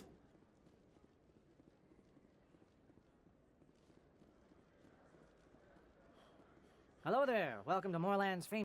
Things have changed, but... Shut up, Moreland. I told Baines you'd screw this up. What the hell's going on here? Who are you? We can end this. This is way more than I have never met him, human. Yes, all right then. Good tidings to you, human. Okay, I believe I go back to Dr. Michelle now. Technically, I can't finish this mission fully. In a way, like in the original, remember, you have to talk to Admiral Kahoku, but Admiral Kahoku's dead. So... But in the original, I think it stayed in your journal. In this, it doesn't. Once you reach the end of the chain, where you can't talk to him, it just finishes it. Welcome back, EarthClan. Do you have any better armor for me? Why do you still have a bunch of heavy armor that I can't wear? This is worse than what I have. Now that's going to be way worse. Yeah. Give me better armor, please. I'm going to try the Spectre Requisitions Officer in CSEC. Maybe it refreshed and there's better armor. And I'm also going to try the guy on my ship. Because again, maybe there's better armor. If not, I'm going into the endgame with not great armor. I believe when I was a soldier, I was able to find really good heavy armor. Commander, how did... I can't pay you, Baines. Perhaps Captain End... Is there anything else? Goodbye, Commander. Wait, you sell stuff, don't you? Yes, Commander. Of course. I mean, I seriously doubt you sell armor. But, no. I'll grab these, though. Wait, I thought those were the meta gelling. Whatever, it's fine. I think I just bought a bunch of like level 2 things. It's whatever. Unless we find better armor for ourselves, our inventory is pretty much set. Let's go say hi to Anderson, who will tell us about Baines. And then he'll say, go talk to Kahoku, and then we don't say he's dead because the game doesn't care.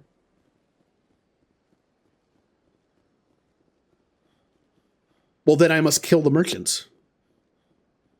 Anyone who sells weapons to Saren and the Geth or the Krogan are my enemy.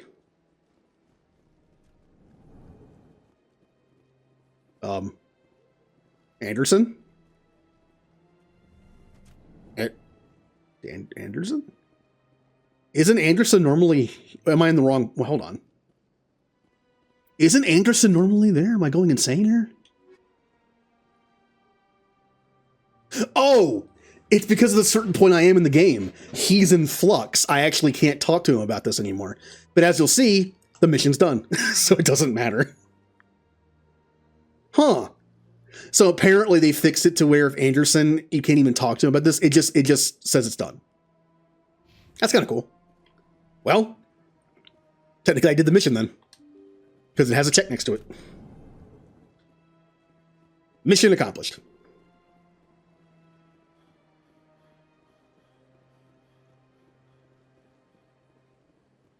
All right, let's go to CSEC. Again, I'm trying to think. I can't think of any other side quests on the Citadel I haven't done. I did the consort ones. I did the 2 people talking about the kid. I did the Helena Blake one. I did the Flux one, both of them. The Terra Firma one. I did both of Chloe's. Well, technically she only has one, I guess, but... I did both of Emily Wong's. Talked to the reporter. Yeah, I don't think I have any left.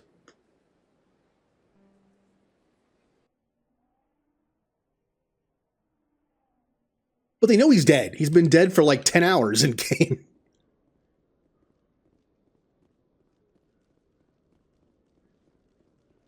I've actually played this game once where I kept Kahoku alive long enough to talk to him about Baines. And apparently all he tells you is it's a way for the game to tell you, go talk to him. He has a mission for you. Because when you talk to him, he'll mention that Baines like disappeared and the people that he sent out that died to the Thresher Mall were looking for him. That's why they were there. So, and then he's like, yeah, my people are missing. But you end up talking to Hoku first anyway because you overhear his conversation he's having. Say something nice about Lawrence? No. I don't think I will. Hello, Commander. I'll open the rare stocks for you. Okay, no. I know something nice about Lawrence. He can die. Like, that's nice. I like the options there. By the way, level 10 Spectre weapon.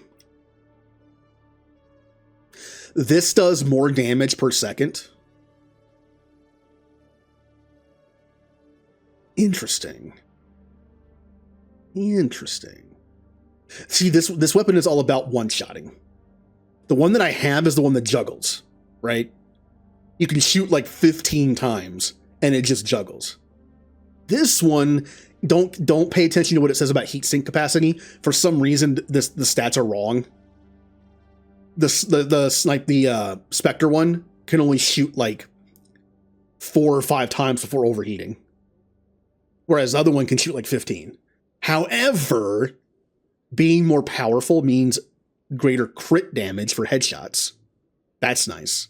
And it makes Assassinate better too. I think I might just buy this. And we go into the end game with a bunch of cool stuff. Yeah, I'm going to do that. I'm also going to buy the shotgun. Probably. Yep. In case something gets close to me, like a charging Krogan, I can use that. I don't use the assault rifle. And of course, it's a heavy armor. Please just give me a medium armor. Even the level 7s. Oh, no. Oh, good. A level 6 medium armor. Thank you. I'm saved.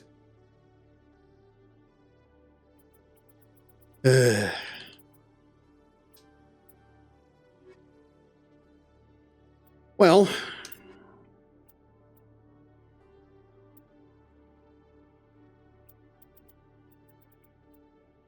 yeah, this makes it look like it's way better. But for whatever reason, on the Volkov, it says heat capacity is 3, but it can fire like 15 times. I don't know why it does that. But I'll take this. We'll go into the final battle with a maxed out like Spectre weapon. Now with the 2 heat sinks on, I'll probably get like 6 shots out of it, I'm guessing. Ooh, an even better one.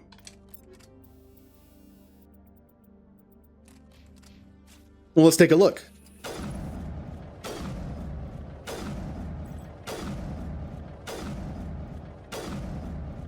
Seven. I can do 7 shots with its current configuration. Now, what if I take out this frictionless material 9 for a scram rail 10? So it was 7 shots.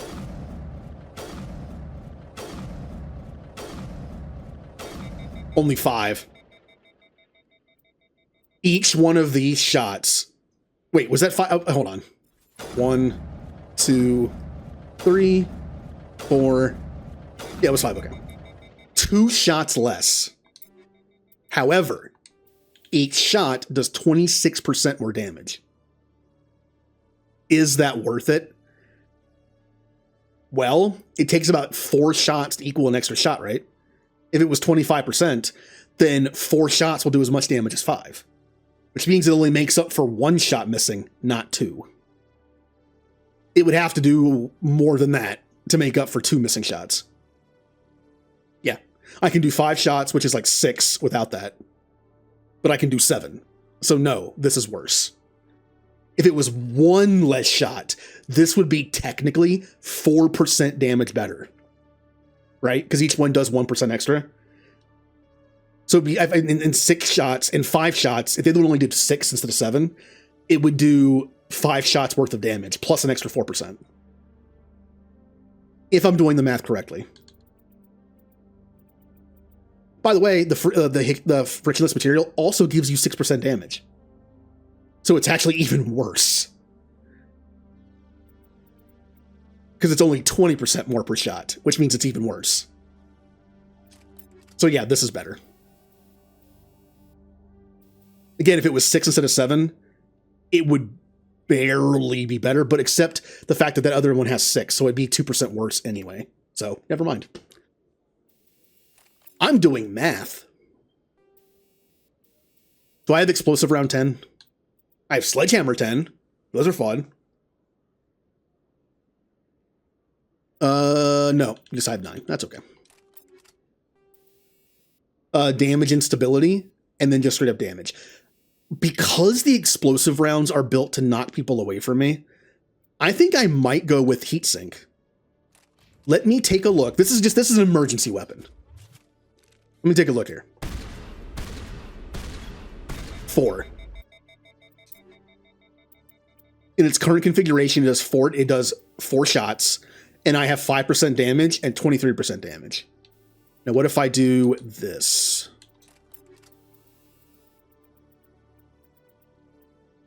It was 28% damage total. I'm already back up to 12. So that's good. It's not that much lower. And let's see how many I get.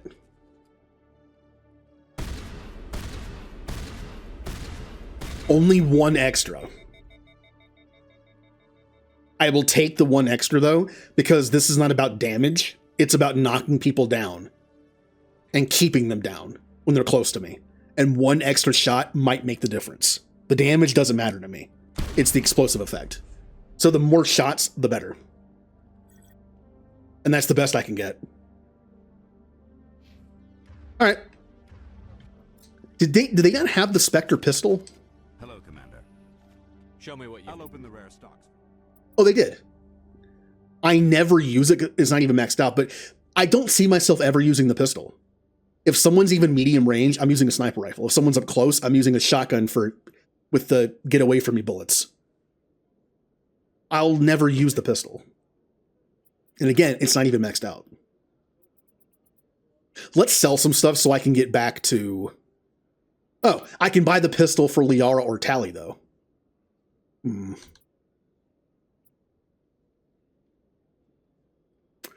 Let me buy that for Tally. Yeah, and buy that for Liara. Now, here's the question. Do I keep the Spectre one on me and use the Armageddon, which is not much worse? Or do I give it to Tally? Well, remember, damage doesn't matter so much as shots. 5. If I equip the Armageddon,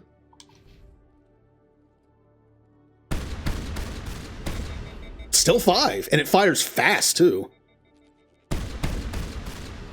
Which I really don't need it to, but still, that's not bad for what I need.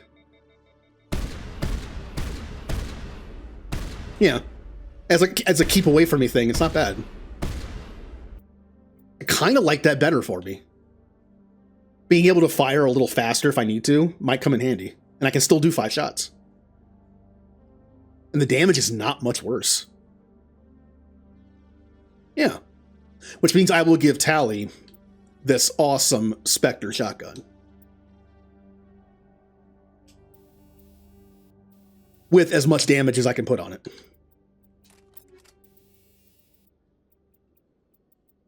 Damage. There we go. Nice. That does a lot of damage now. And then Liara will take the awesome Spectre pistol, since she has a pistol out all the time. And instead of Snowblind rounds, I do kind of like the accuracy debuff. But explosive rounds might be, we'll go back to that. I had this on, it was kind of fun. She'll help me like juggle enemies up close. And then Tally, that's fine. Now, let's sell some stuff so I get back to maxed out money. I don't think it matters for 2, but I'm going to try it. Show me what I'll open the rare stocks for you. Sell.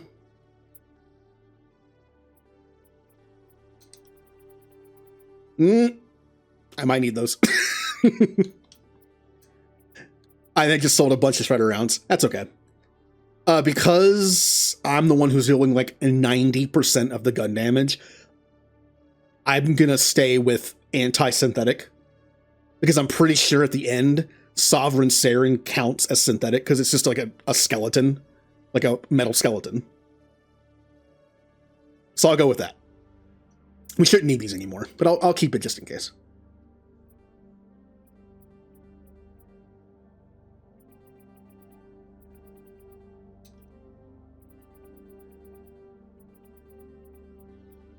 All right, we're at max again. The last thing I should do is take a look at armor. Oh, this is only light armor, and it's better than my medium. Look at that. More than double the damage protection, 75 more shield, and the same tech and biotic. Colossus is great. Yeah, Colossus is like the best armor in the game. Now, if it had been medium, it would have been even better. But Colossus 10 is really good. I'm glad I checked. Do I have a shield interface 10? I do not. I only have these 2 in 10s. That's okay. Straight up 20% damage protection is great, and extra shields, kind of mix of the 2 is good, I feel like. Now I can give Liara... Wait, I had light armor on. The one that I was wearing was light, it wasn't medium. Cool. That means Liara gets a better one now. And Tally still has her Colossus 9, which is great. Okay, my team is looking pretty good. I got this nice sniper rifle that has... Yep, tungsten rounds. Good. Mainly just for the boss fight. Okay, we're doing great. Good last second armor. When did I even get this? I don't remember when I got this.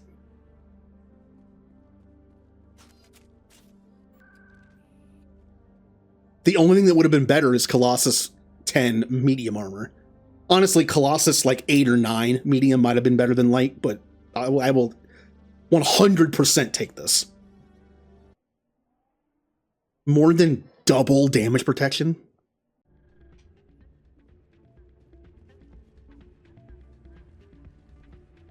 I still can't believe that could happen out in the open like that. Neither could he. The CSEC agent said... I'm glad you came, Shepard. You have to go. You can be in the... You're the only one who can stop the Normandy's. That is a Leave that to me. The ambassador will... We don't have a lot of options. Of course I'm going to have him punch Udina. You'll have a better chance if you go after the ambassador's computer. I was hoping you'd say that. You ready to get that? One of the best scenes in the entire trilogy. There's a reason why it was my follow alert for a while. It's funny. If anyone deserves it, it's Udina.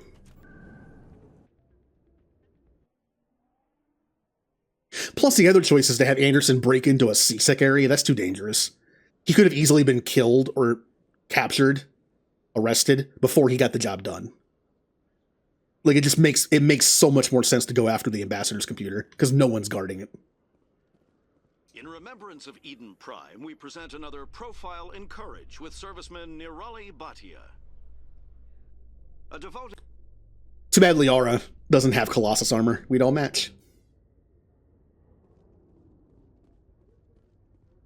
I remember one of the mods for this game, it puts in some stuff that was cut, I guess, or just in the coding. You can get a Cerberus armor with a mod installed, and it's really good.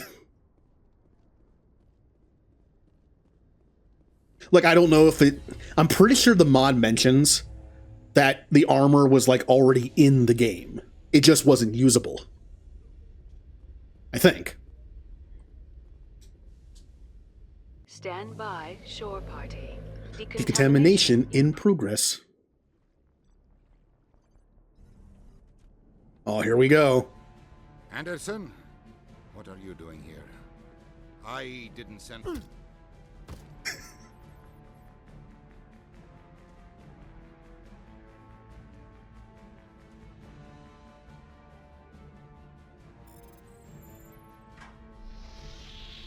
Get us out of here, Joker. Now!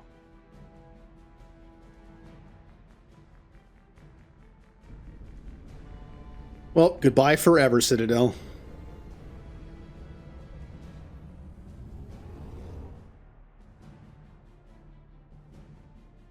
Luckily, somehow, the ship leaving didn't raise any alarms at all, because you'd think some of the ships out there would try to stop us.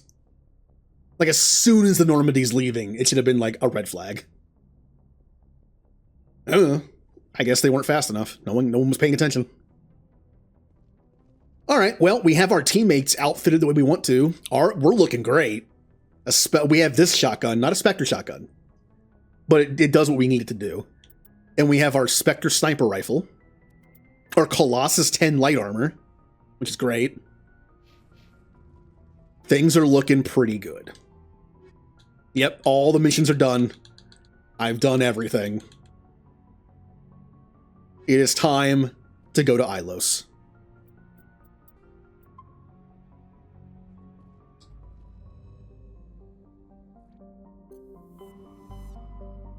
I've been to every planet. Did all the missions that I triggered that way. Did the missions that I triggered by doing Pharos and Novaria. Nothing triggers from Vermeer. So yeah, to Ilos.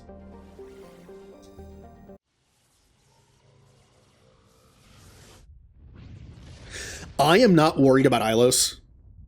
A lot of the difficult combat, you're just in the Mako, so you can just run things over and blow them up. I am mainly worried about the boss fight. It's usually not too bad, but in this version of the game, they spawn random Geth to fight you. I'm pretty sure in the original, that doesn't happen. Luckily, we have Liara. Liara can use Lift and Singularity, and it works on Saren. Maybe not when he's in certain forms, but when he's just like jumping around, it works on him. Shepard, may I speak with was just thinking about I have been thinking. There is some. These could be our last. Oh no. Might have to censor this.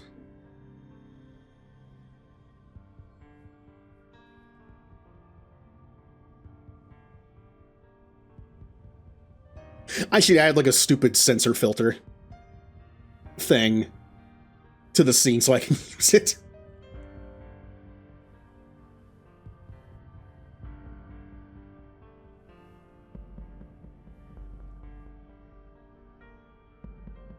Oh no. Fox News, don't kill me.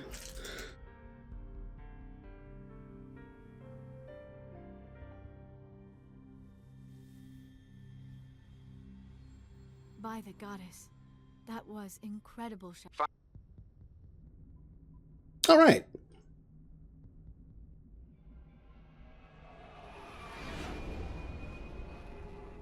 I mean, I think it was because of the backlash that they got from that scene that the romance scenes in Mass Effect 2 and 3 are way tamer. I like them though. They're more like emotional than physical.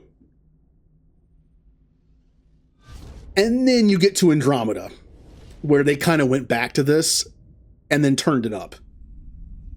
Commander, we've got company. Have their sensors picked us? Oh, this is where everyone yells at each other. Let's skip this. All right, we got the team.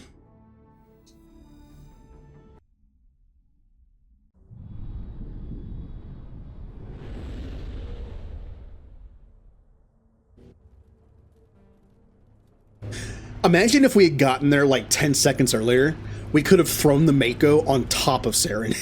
Hey, game's over. What an anticlimactic way to finish the game. We squish him in the Mako. Game over. Keep moving inside now.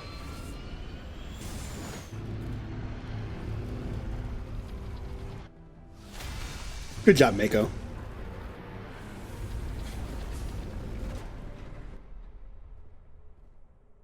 We have to get inside this bunker before.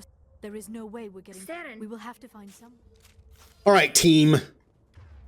This area is pretty open, so shotgun maybe not the best thing to use. This is where using a pistol will have to be a thing for her. I don't know. Maybe shotgun is the better idea. It's so much more powerful than her pistol. But it's also not maxed out, as you can see. Oops.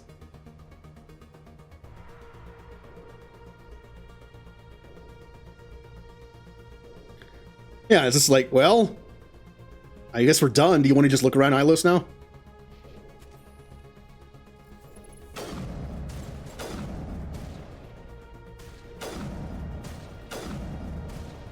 Oops. I have to get used to the rate of fire a little bit.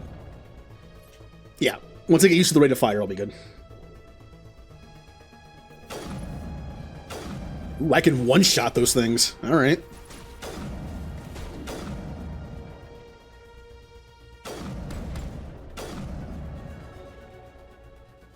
Level up. Electronics for more shields. Electronics for more shields. And shotgun for more damage. I always thought it'd be funny to have a video game that just ends that way. Where it's like the weirdest, it's just like, because in the real life, that could happen. In a video game world where they want everything to be cinematic, that wouldn't happen, right? Like in a movie. But in real life, that could happen. We just throw the Mako out, we squish Saren, we're done. Like, it doesn't have to be a cinematic ending. Hey, we saved the day, I guess.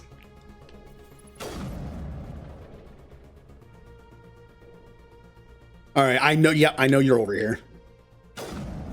How did that not hit? What? Okay. That was on me.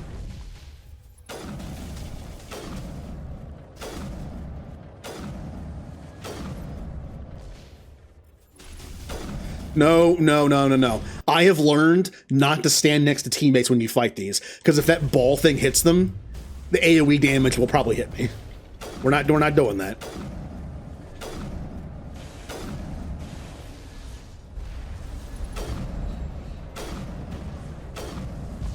Oh, my everything. You know, if I didn't have this Colossus armor on, that probably would have killed me. What's behind me? Something is kind of behind me.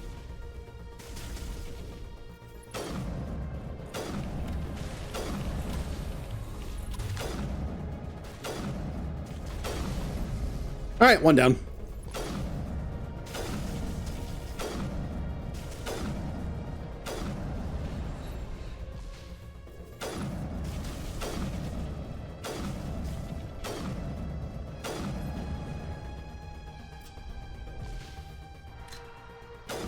I love that shot. I really wish that Assassinate would come back. I know part of the reason why it's gone is because it has no purpose anymore. It automatically clears the heat of your sniper rifle, which doesn't exist anymore. But it's like, I mean, I miss that really powerful sniper shot. I mean, I guess that's the Widow. It's kind of a similar feel to the Widow, but the Widow just works all the time, I guess. Just that really, really powerful one-shot sniper rifle. Avalanche, Phoenix 10.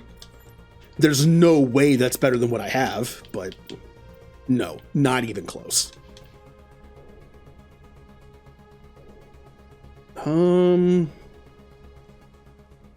Which way do I want to go?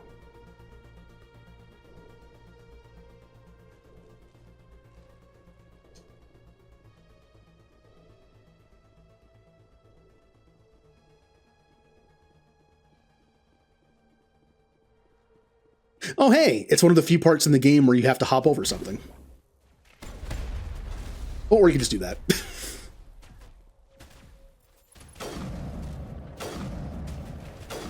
Two-shot a Geth Destroyer. Uh-huh. I'm glad I picked this. Juggling's fun, but when they're behind cover, it's annoying because you have to wait for them to get back up, shoot them a couple times, they fall down. This thing's nice because you can just destroy.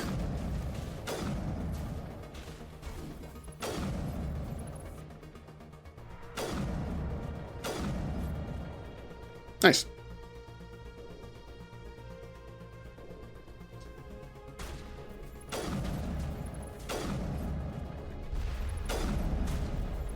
You missed.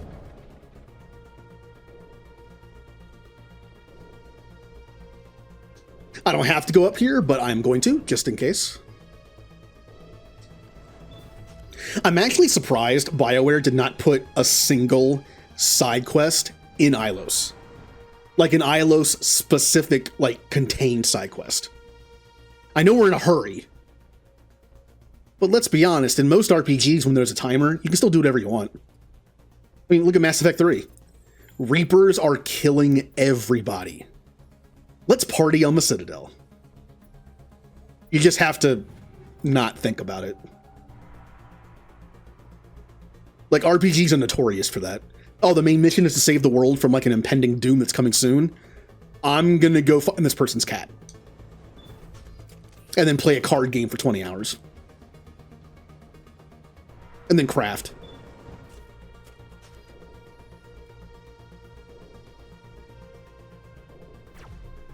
Can I one-shot the rubber Geth? I can't. Oh, that's kind of messed up. Well, I can't if I hit him in the head, I guess.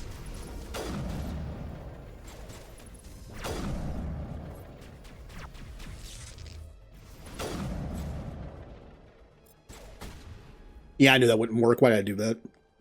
That's okay. Yeah, when you get hit by, which I'm assuming is I'm assuming it's sabotage. When you fire your weapon once and you overheat for like 20 seconds, you can't use Assassinate to counter it.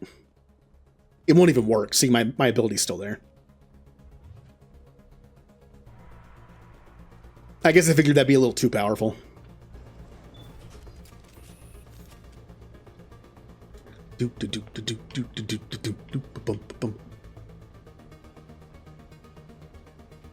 Ah, good sci-fi music. This place still has power. It must be running off its own generator. This must be the command center for the entire complex.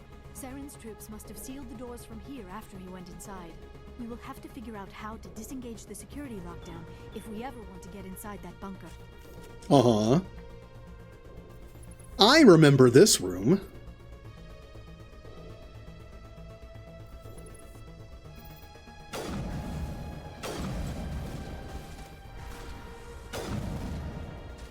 Well, they're already 2 down and I haven't even gone in the room yet. Sniping. Yeah, I know you're there. I know there's a big Geth in here. Yep.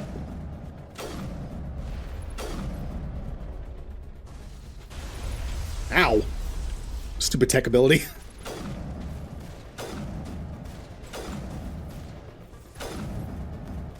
Oh, that was weird. Okay.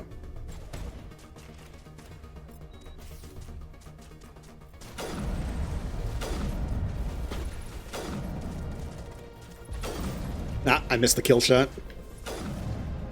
Because I'm pretty sure that would have killed. Yep, it would have.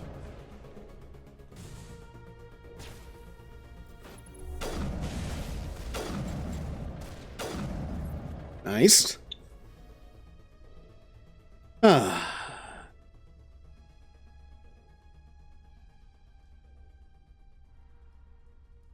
Yeah, the fetch quest missions. Although some of them are like save people, I guess that makes sense. But again, it's I should do these for experience. Let me do these for experience.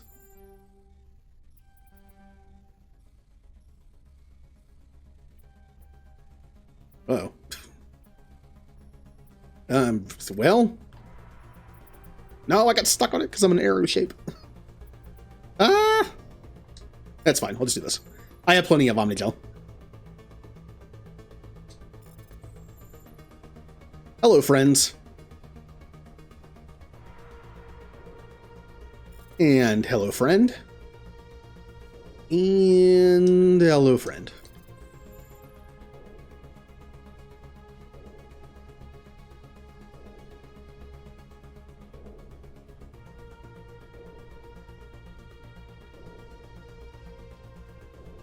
All right, let's talk to the thing. That is a chance we will have to take. It is probably... Cannot be stopped. Cannot be stopped.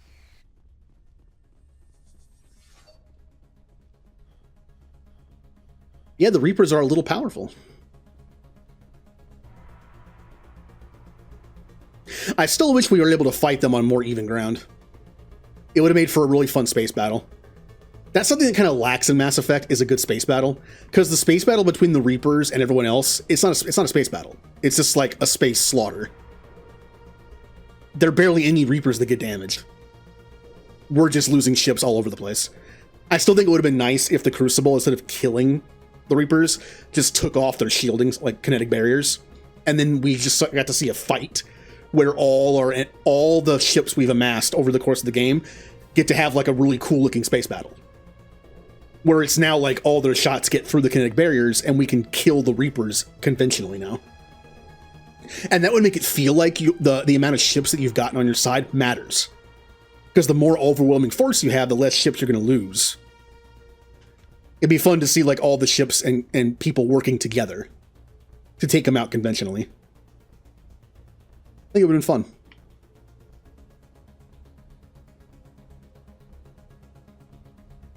I would like space combat in the new Mass Effect game.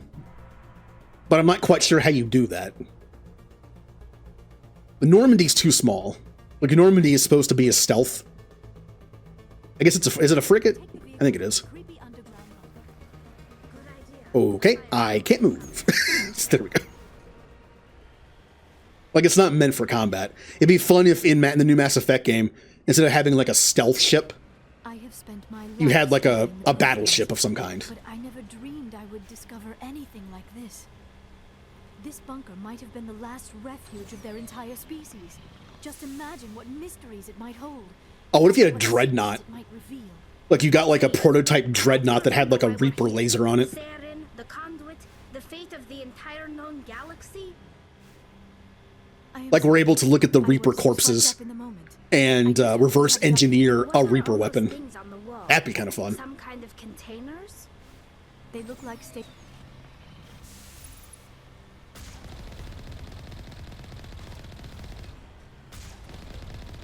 I mean, the Thanax cannon is almost kind of like that anyway. What if they just literally just strapped like Reaper lasers to a dreadnought? And that's your new ship.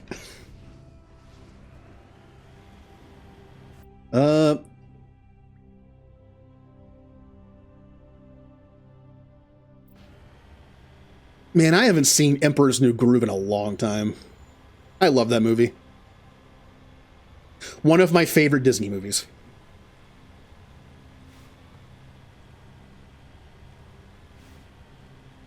I mentioned this before, but I think I have weird picks for favorite Disney movie. I don't know. Maybe it's not that weird. Like top 3 in no particular order. I'd probably say Emperor's New Groove, Hercules, and a Goofy movie. I really like a Goofy movie. I think it's really underrated. I even think the direct-to-home video Extremely Goofy movie is actually not that bad. For a direct-to-home video Disney sequel, I think Extremely Goofy movie is actually pretty good. I mean, look at the competition. A lot of those straight-to-home video sequels were not very good. I have studied the Protheans for decades, but I have never felt this sense of foreboding. What will we find down there?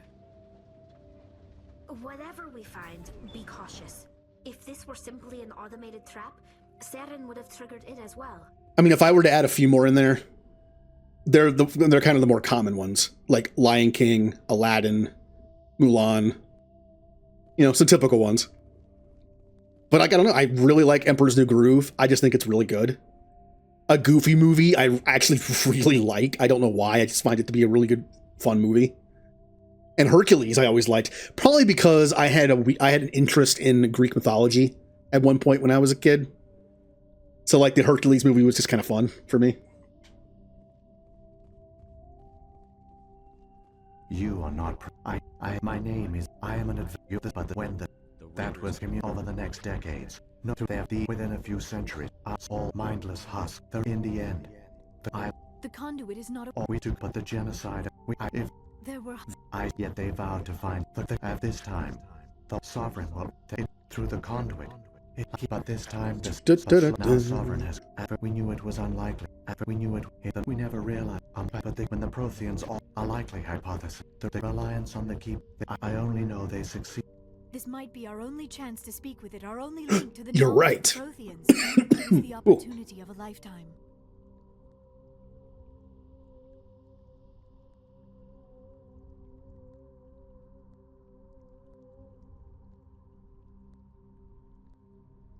Let's see. Okay, yes, I heard that one of the Cinderella direct-to-home movie ones wasn't that bad.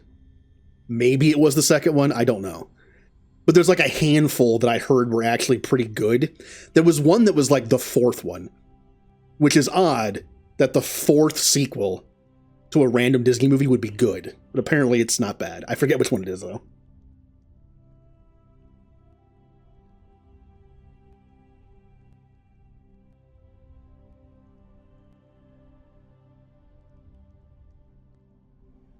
And hello, Salmus World. Listening to What Is Love. That reminds me of Saints Row 4. One of my favorite things about Saints Row 4 is the music choice. It's like random music choices they have in certain situations. Like they have the You've Got the Touch song from the Transformers movie in there too.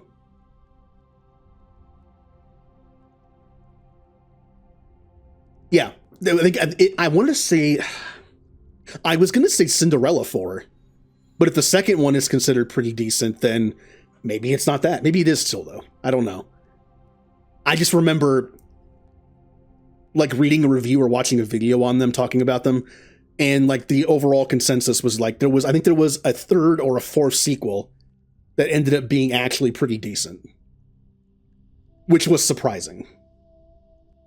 You would think they just get worse and worse and worse as they go. Like just even less effort put into them every time. I wonder what the best direct-to-home video Disney movies are the best.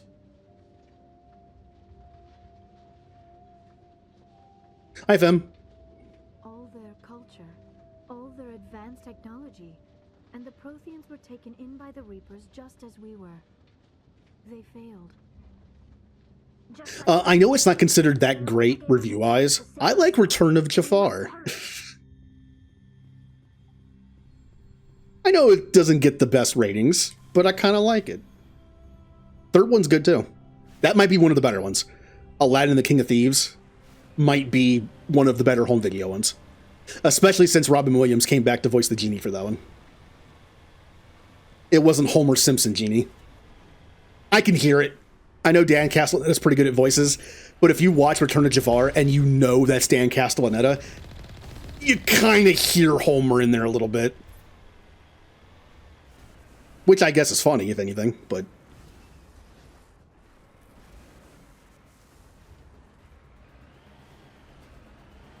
Wasn't there a Mulan 2? I think there was. I mean, it wouldn't surprise me if there was an Everything 2. There's a Lion King 2. There are 3 Aladdins. Is there a Hercules 2? That might be one that didn't get one. I know Hercules got a show. That was a prequel. Kind of.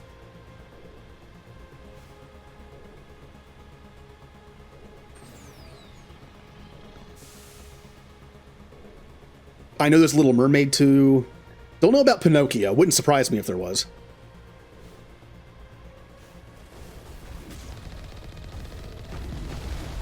Ow, ow, ow, ow, ow, ow.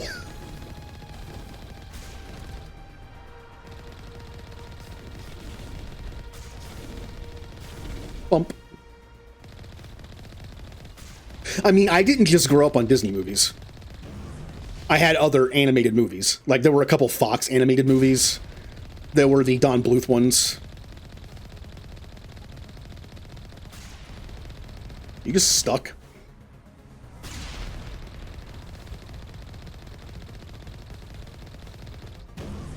Okay, I think I broke him for a second there. Okay, yeah. Oh, Zero to Hero is one of the songs in the original movie.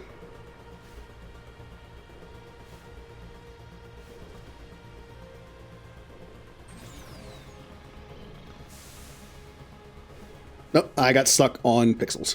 Okay, here we go. I know Pixar was technically Disney, so I could say Toy Story is my favorite Disney movie. I just separate them. My favorite Pixar movie is probably The Incredibles, and then probably original Toy Story. I have not seen some of the newer ones. I think the newest Pixar movie I saw was Incredibles 2. And I skipped some. I never saw Cars 2 or Cars 3. I never saw the prequel to Monsters, Inc. I never saw the sequel to Finding Nemo.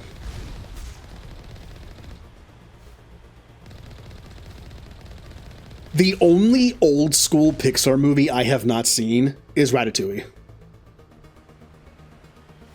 I've seen parts of it. I just never actually sat down and watched the whole thing.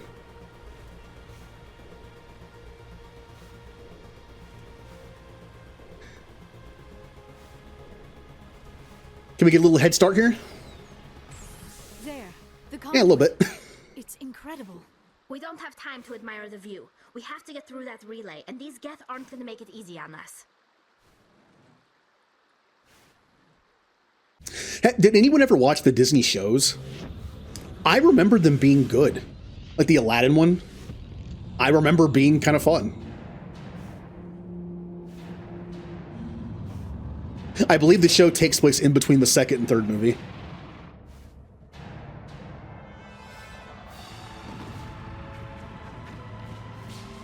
There was also a, and it more Pixar than Disney, but there was also a Buzz Lightyear of Star Command movie that went straight to home video, I believe. And there was actually a show based on it. It actually wasn't that bad. Activate the defenses. Seal the station. The arms aren't moving. Systems not responding. Abandon the Citadel. Evacuate the Council. Citadel control. Citadel Oh, control. am I gonna save the council or let them die? Ooh. I'll save the stupid council.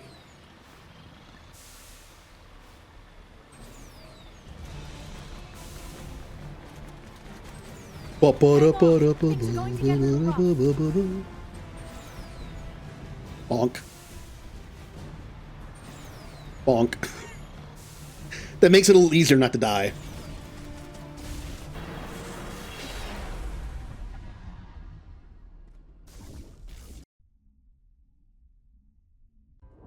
Critical failures detected across all monitored systems.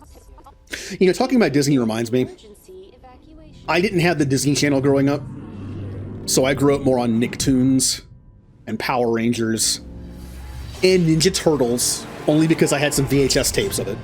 I never actually got to watch Ninja Turtles on TV. But I did have some VHS tapes of DuckTales and Rescue Rangers. Not a lot. I had like 3 DuckTales tapes with like 2 episodes each. And like 2 Rescue Rangers, maybe. I love DuckTales. Critical failures detected across all monitored systems.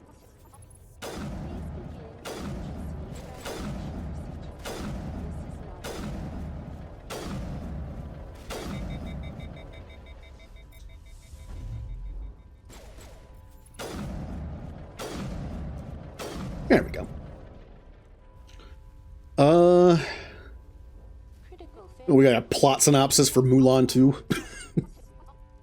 Please begin evacuation procedures.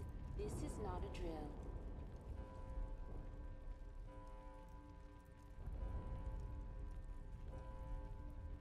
Ugh. Detected across all monitored systems. Please begin emergency evacuation procedures. This is not a drill. The Presidium is. I am also. Please begin. I'm going to assume Eddie Murphy is not in Mulan 2. I'm just going to make that assumption, that he did not come back to reprise his role as Mushu.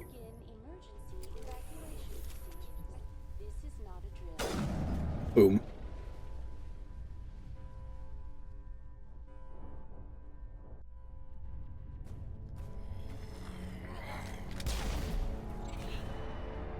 There's Sovereign throwing a temper tantrum. And yes, I said Sovereign. I would imagine, just like the scene where he like yells at Benezia, it's Sovereign being mad, and Saren's just like showing it. The Citadel's closing. They're sealing the station. Well, yeah, they would not be able to get Eddie Murphy Inside the arms. for a direct-to-home video sequel to a Disney movie.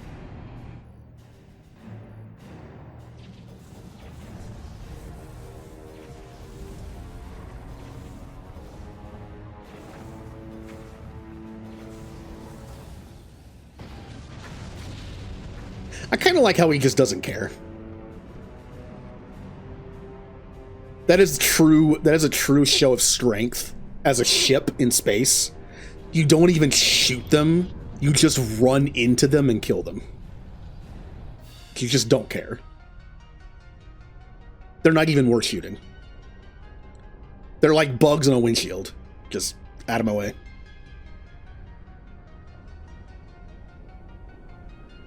Cool scene.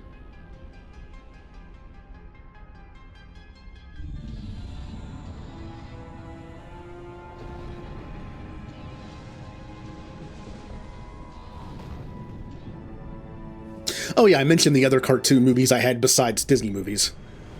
All Dogs Go to Heaven. Land Before Time. Brave Little Toaster. Was that Disney? That was Disney, wasn't it? Yeah. What else was there? Oh, has anyone ever heard of Rockadoodle? I feel like I bring that up like once a year. Apparently Rockadoodle was one of my favorite like cartoon movies to watch on VHS when I was young. I don't remember if that's Don Bluth or not. I'm not sure who made that.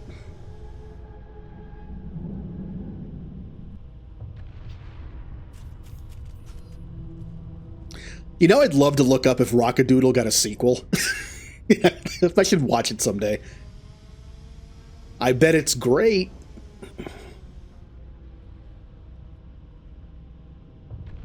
That'd be a fun experience to like go through all the Disney movies you watched growing up in like for me in the 90s, and then watch all the direct to home video sequels. Just all of them in like one day.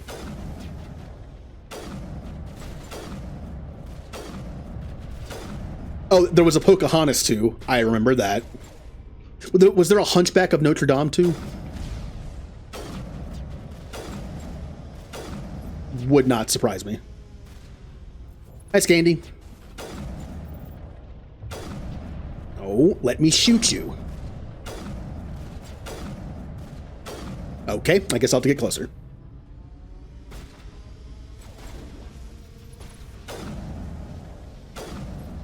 Nice.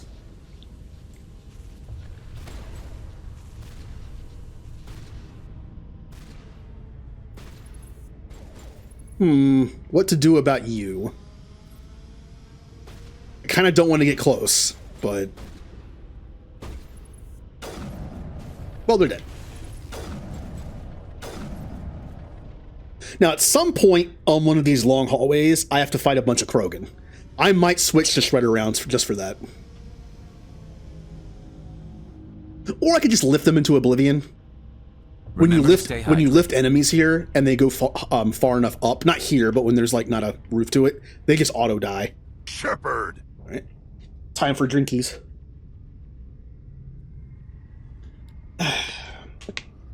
Good.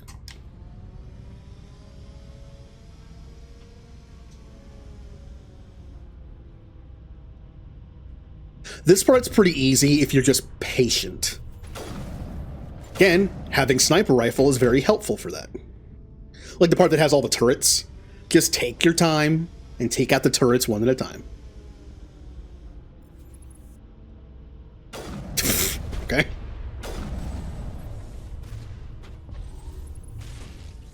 I almost want to turn Liara's abilities off so I can save them for when I need them.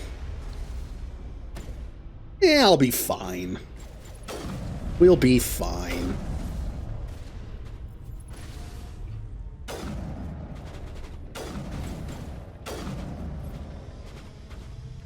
It's mostly the Krogan that I want to save abilities for.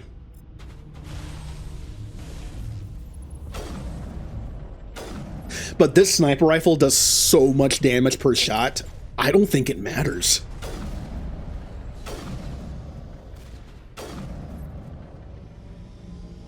I think we're just good.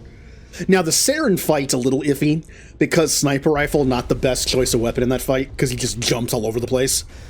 But once Liara can lock him down with something, then I can just unload on him with a sniper. That's good.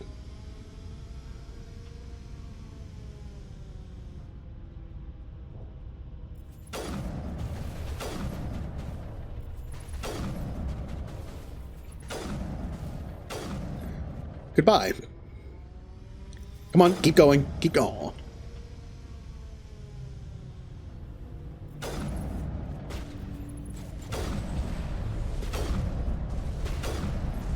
Ow.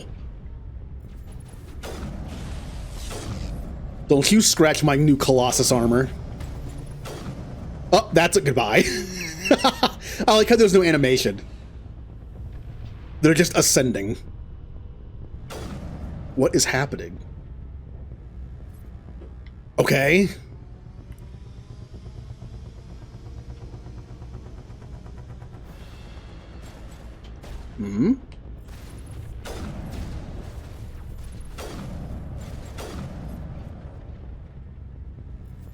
It's like when there's no animation and the cell they're drawn on just gets like picked up.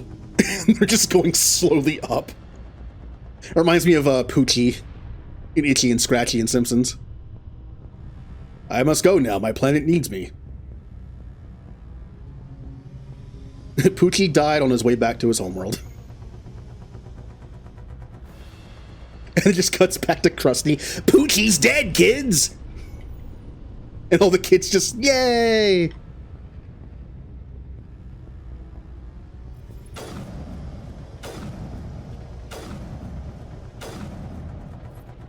I believe this might be this where they just start running at me.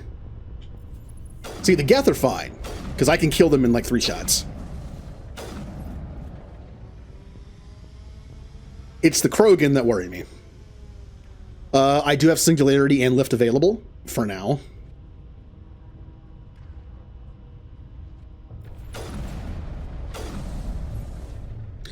Cool.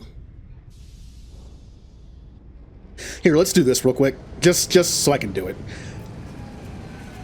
That way when I tap the button, I'll switch back to my shotgun. Okay, this part you actually need to turn on the turrets because you can't hurt that ship otherwise, I'm pretty sure.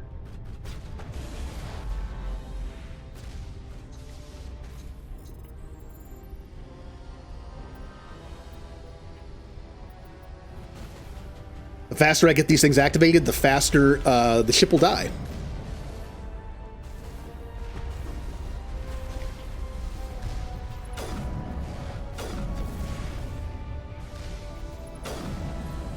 Oh. Okay, ship is dying pretty quickly.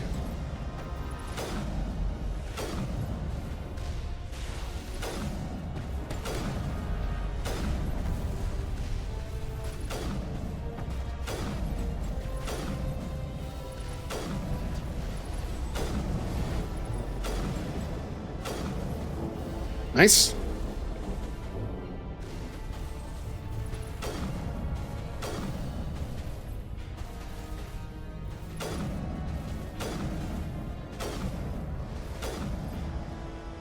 Okay.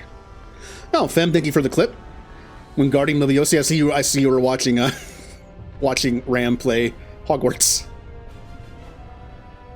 I'm kind of at a disadvantage when I tried playing that. I don't know Hogwarts stuff. I don't know Harry Potter stuff that well. So when I hear all the different spells, I'm sure people that know it well are like, oh, I know that spell and that spell. I don't know. I don't know like any of them. Hey, Blue. I just want to do magic.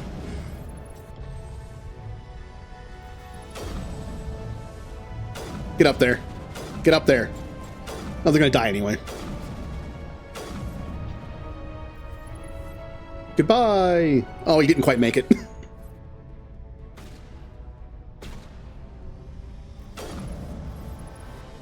Huh. I got this close because I thought I had one of these on cooldown. I don't. Yeah, that's a just in case stasis is what that is. Oh no.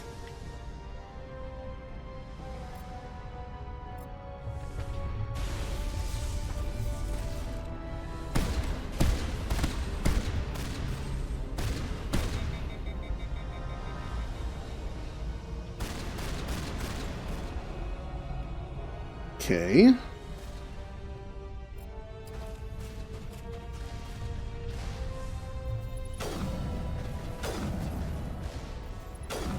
Who was just tanking them? Oh, Liara. Liara was just tanking missiles that whole time. Good job, Liara. You died, but it's fine. Patching you up.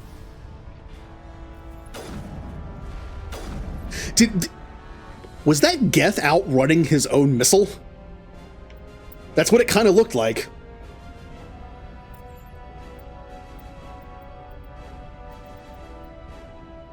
In case I ever want to use the assault rifle, I can just have the pulse rifle. There you go.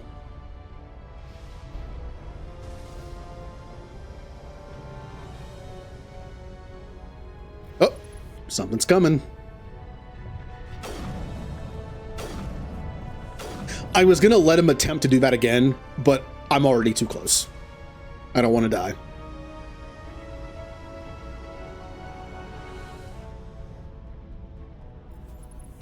Yeah, this is the part where you just have patience.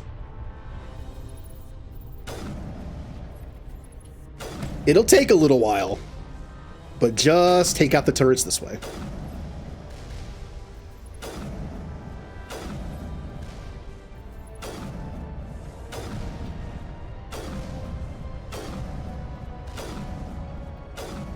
All right, one down. I can't move. Okay.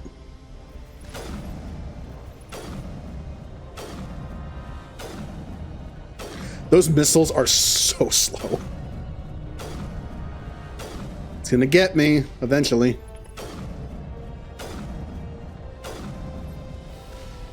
Okay, well, those two are dead.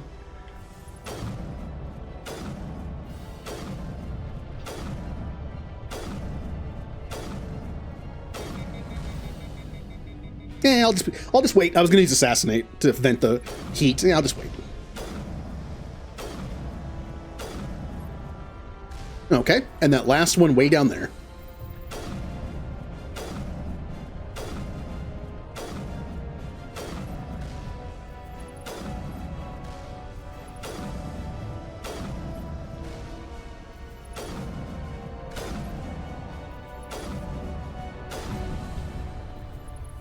Oh, one more rocket. Ah.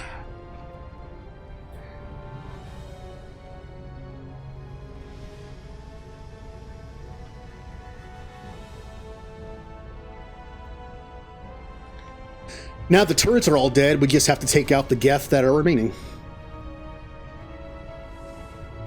Come on, you can do it, Shepard. I guess you can't.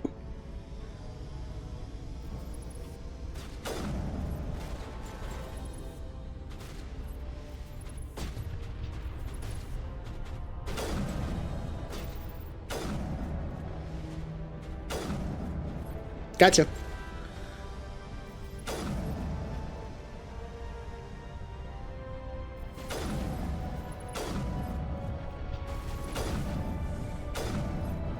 Now that I got this Colossus 10 light armor, I can kind of just tank stuff. Like, I'm okay with just standing and shooting. I'm kind of playing like a soldier now. Again, I wish it was Colossus medium armor. It would be even better. But it's still really good compared to what I have. And I don't know where I got it. I got it from some pickup.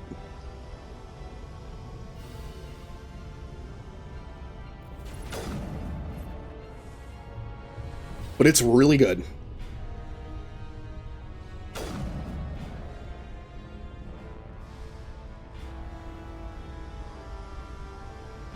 Well, we're here.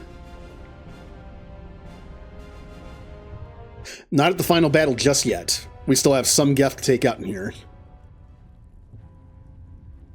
But none of them should really be a threat.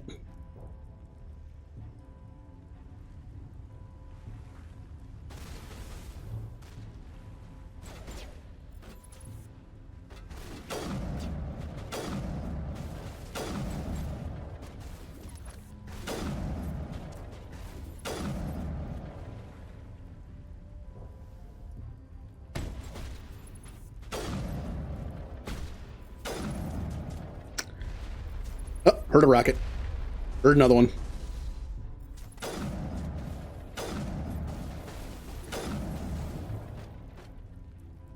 There you are.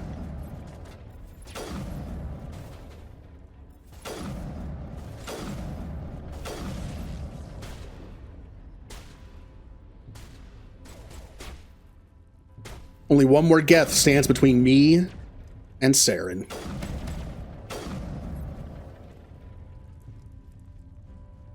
They're like Marauder shields. Okay. And see, this is a good reason to put points into Charm or Intimidate.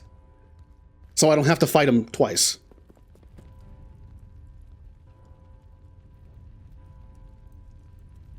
Oh, who's going to have the funny facial expression? Is it Liara? Well, it has to be, hopefully it's Liara, because it's not going to be Tali. It was Liara. If you freeze frame that there, Liara has a very funny look on her face. You wouldn't make it in time, Shepard. I was hoping it wouldn't put Tally there, because you won't be able to see it. The fight. You've lost. You survived. Now my doubts are... We can't... Goodbye, Shepard. Thank you.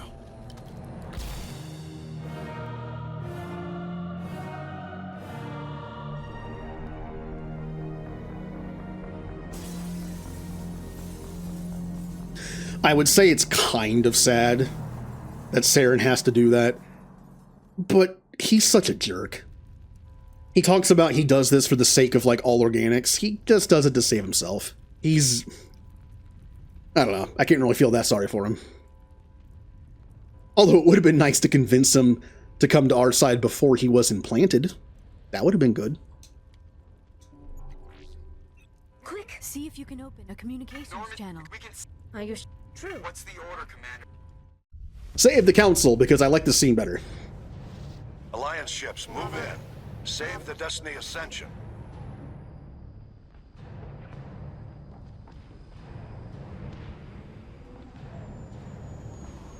Commander, we're picking up reinforcements. It's the Alliance. Thank the goddess. I like that better than, the Alliance is here. The Alliance, help us. Oh, they cut us off. Oh, we're dead.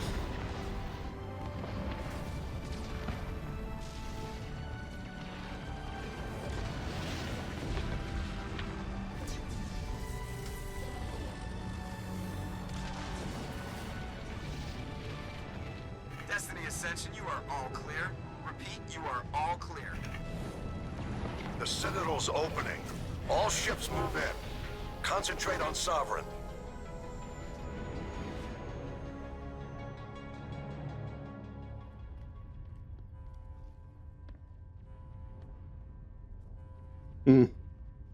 Again, I still say in the moment, if this was real and I had that choice, I wouldn't save the Council.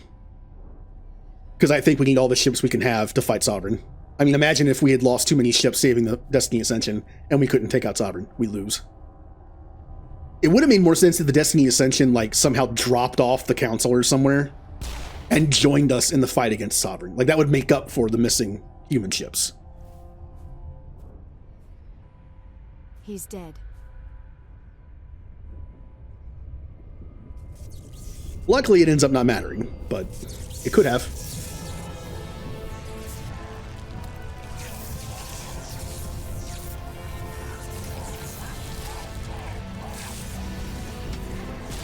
The first time we ever see assuming direct control. But oddly enough, in 2, when you kill Harbinger, it doesn't mess him up like it does Sovereign. I wonder why.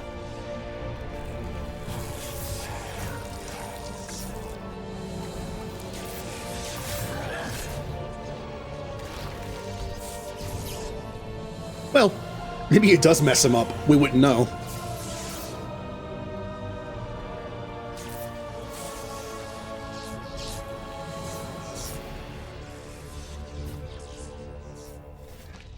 Here we go. I am Sovereign, and this station is mine.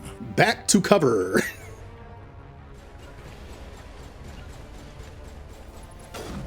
Shield disabled.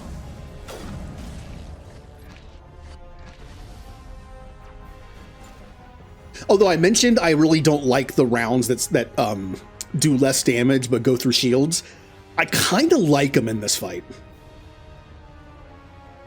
Because like the whole point is to take down his health. Like, I don't mind using those in this fight. I'll still stick with my 40% extra damage to synthetics, because I'm pretty sure it affects Saren.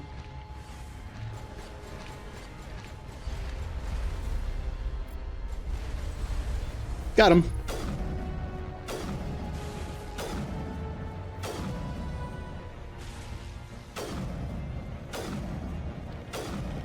Oh, did I break him? I broke him a little bit. All right, take out the ads. Do not let them just sit there and fire at us.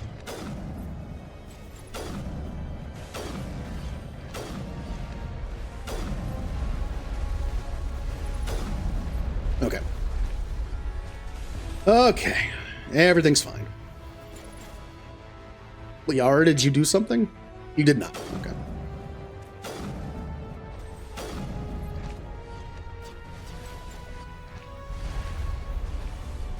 More ads.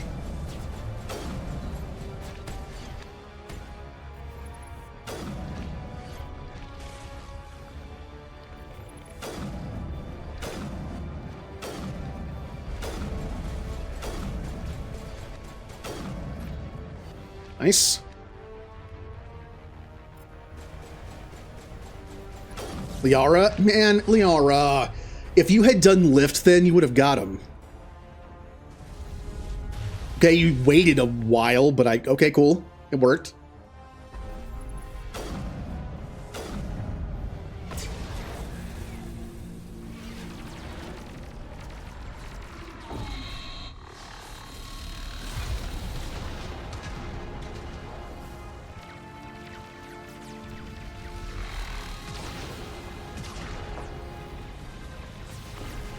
Sovereign's too strong. We have to pull back. Negative. This is our only chance. Take that monster down no matter what the cost.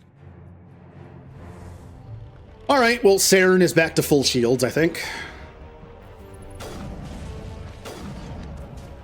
Which is why I think I kind of like the skip shield bullets in this. Because you get his health down, but his shield comes back to full. I think if you equip them now, you might actually be able to take him out before his shield goes down. I don't remember. Or by the time his shield goes down, he's almost dead. So, either way, I guess works. Oh, Daisy, oh man, I actually had it once where he just broke and didn't move and got stuck in a wall, I think. So I just shot him until he was dead. I doubt that's going to happen again, unfortunately.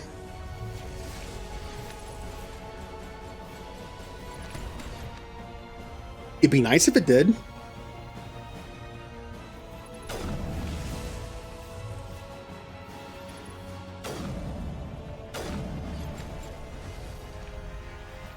Come on, Saren.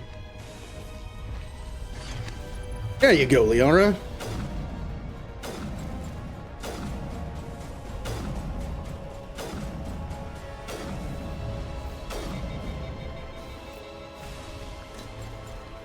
Come on. Give me that assassinate shot. Boom! Yeah, I killed him with the assassinate shot. Cinematic.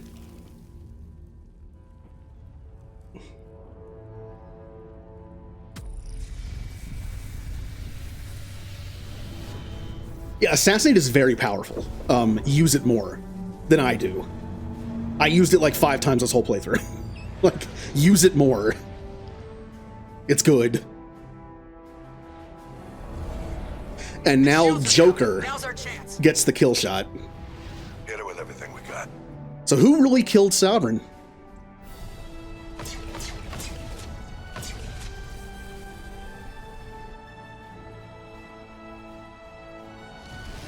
Hard on my flank. We're going in.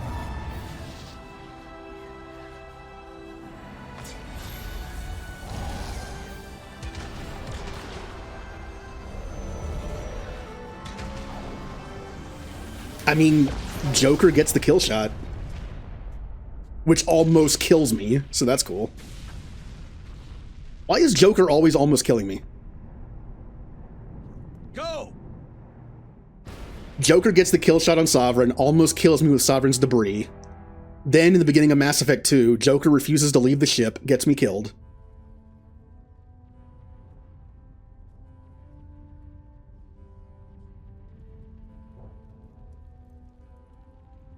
Yeah, it's like a conspiracy video. We watch footage in Mass Effect 3 of Sovereigns blowing up, and you see, it's like, is that Kai Lang? Is that Kai Lang on him? How do you get there?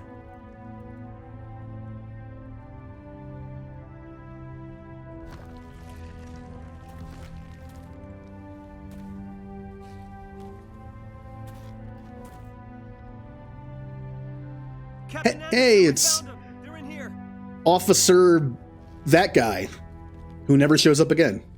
Take it easy. It's over. You're safe now. Where's the commander?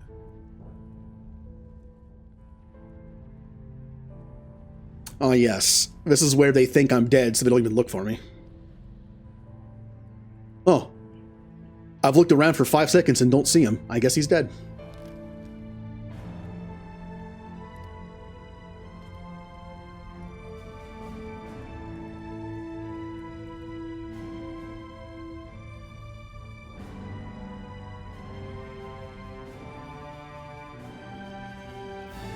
Yeah, my Colossus armor kept me alive.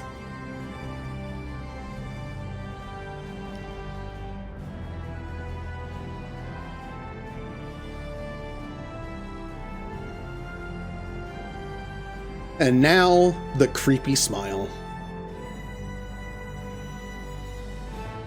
It's not as creepy as the 1 and 2. But yeah, that was Officer Eddie Lang, Captain, Commander Shepard. who never shows up again. We have gathered here to recognize the enormous. Many humans. There is no. You say. And they'll. Consul. We will need Given a all list. that has happened. Only with Are you sure about? Sovereign's. Yeah. Now that I skipped all that, the music's out of sync with the scene. So I don't think we, like, you know, when the credits roll, you get like that music. I'm pretty sure it's desync now.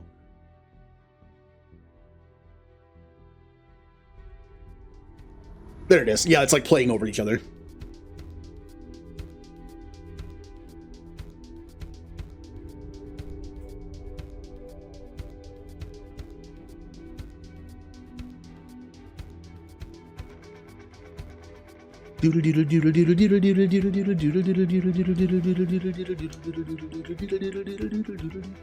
How many deaths total? 3. I only died in the first 2 streams. No death stream 3, no death stream 4.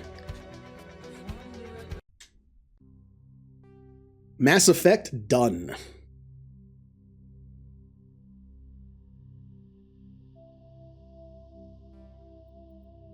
Well, I guess I'll cut the video here for YouTube. It's kind of nice to be able to break them up by games. I could just start 2, but we'll just have it be a separate video. I'll tack it on to the second part, the second stream of 2.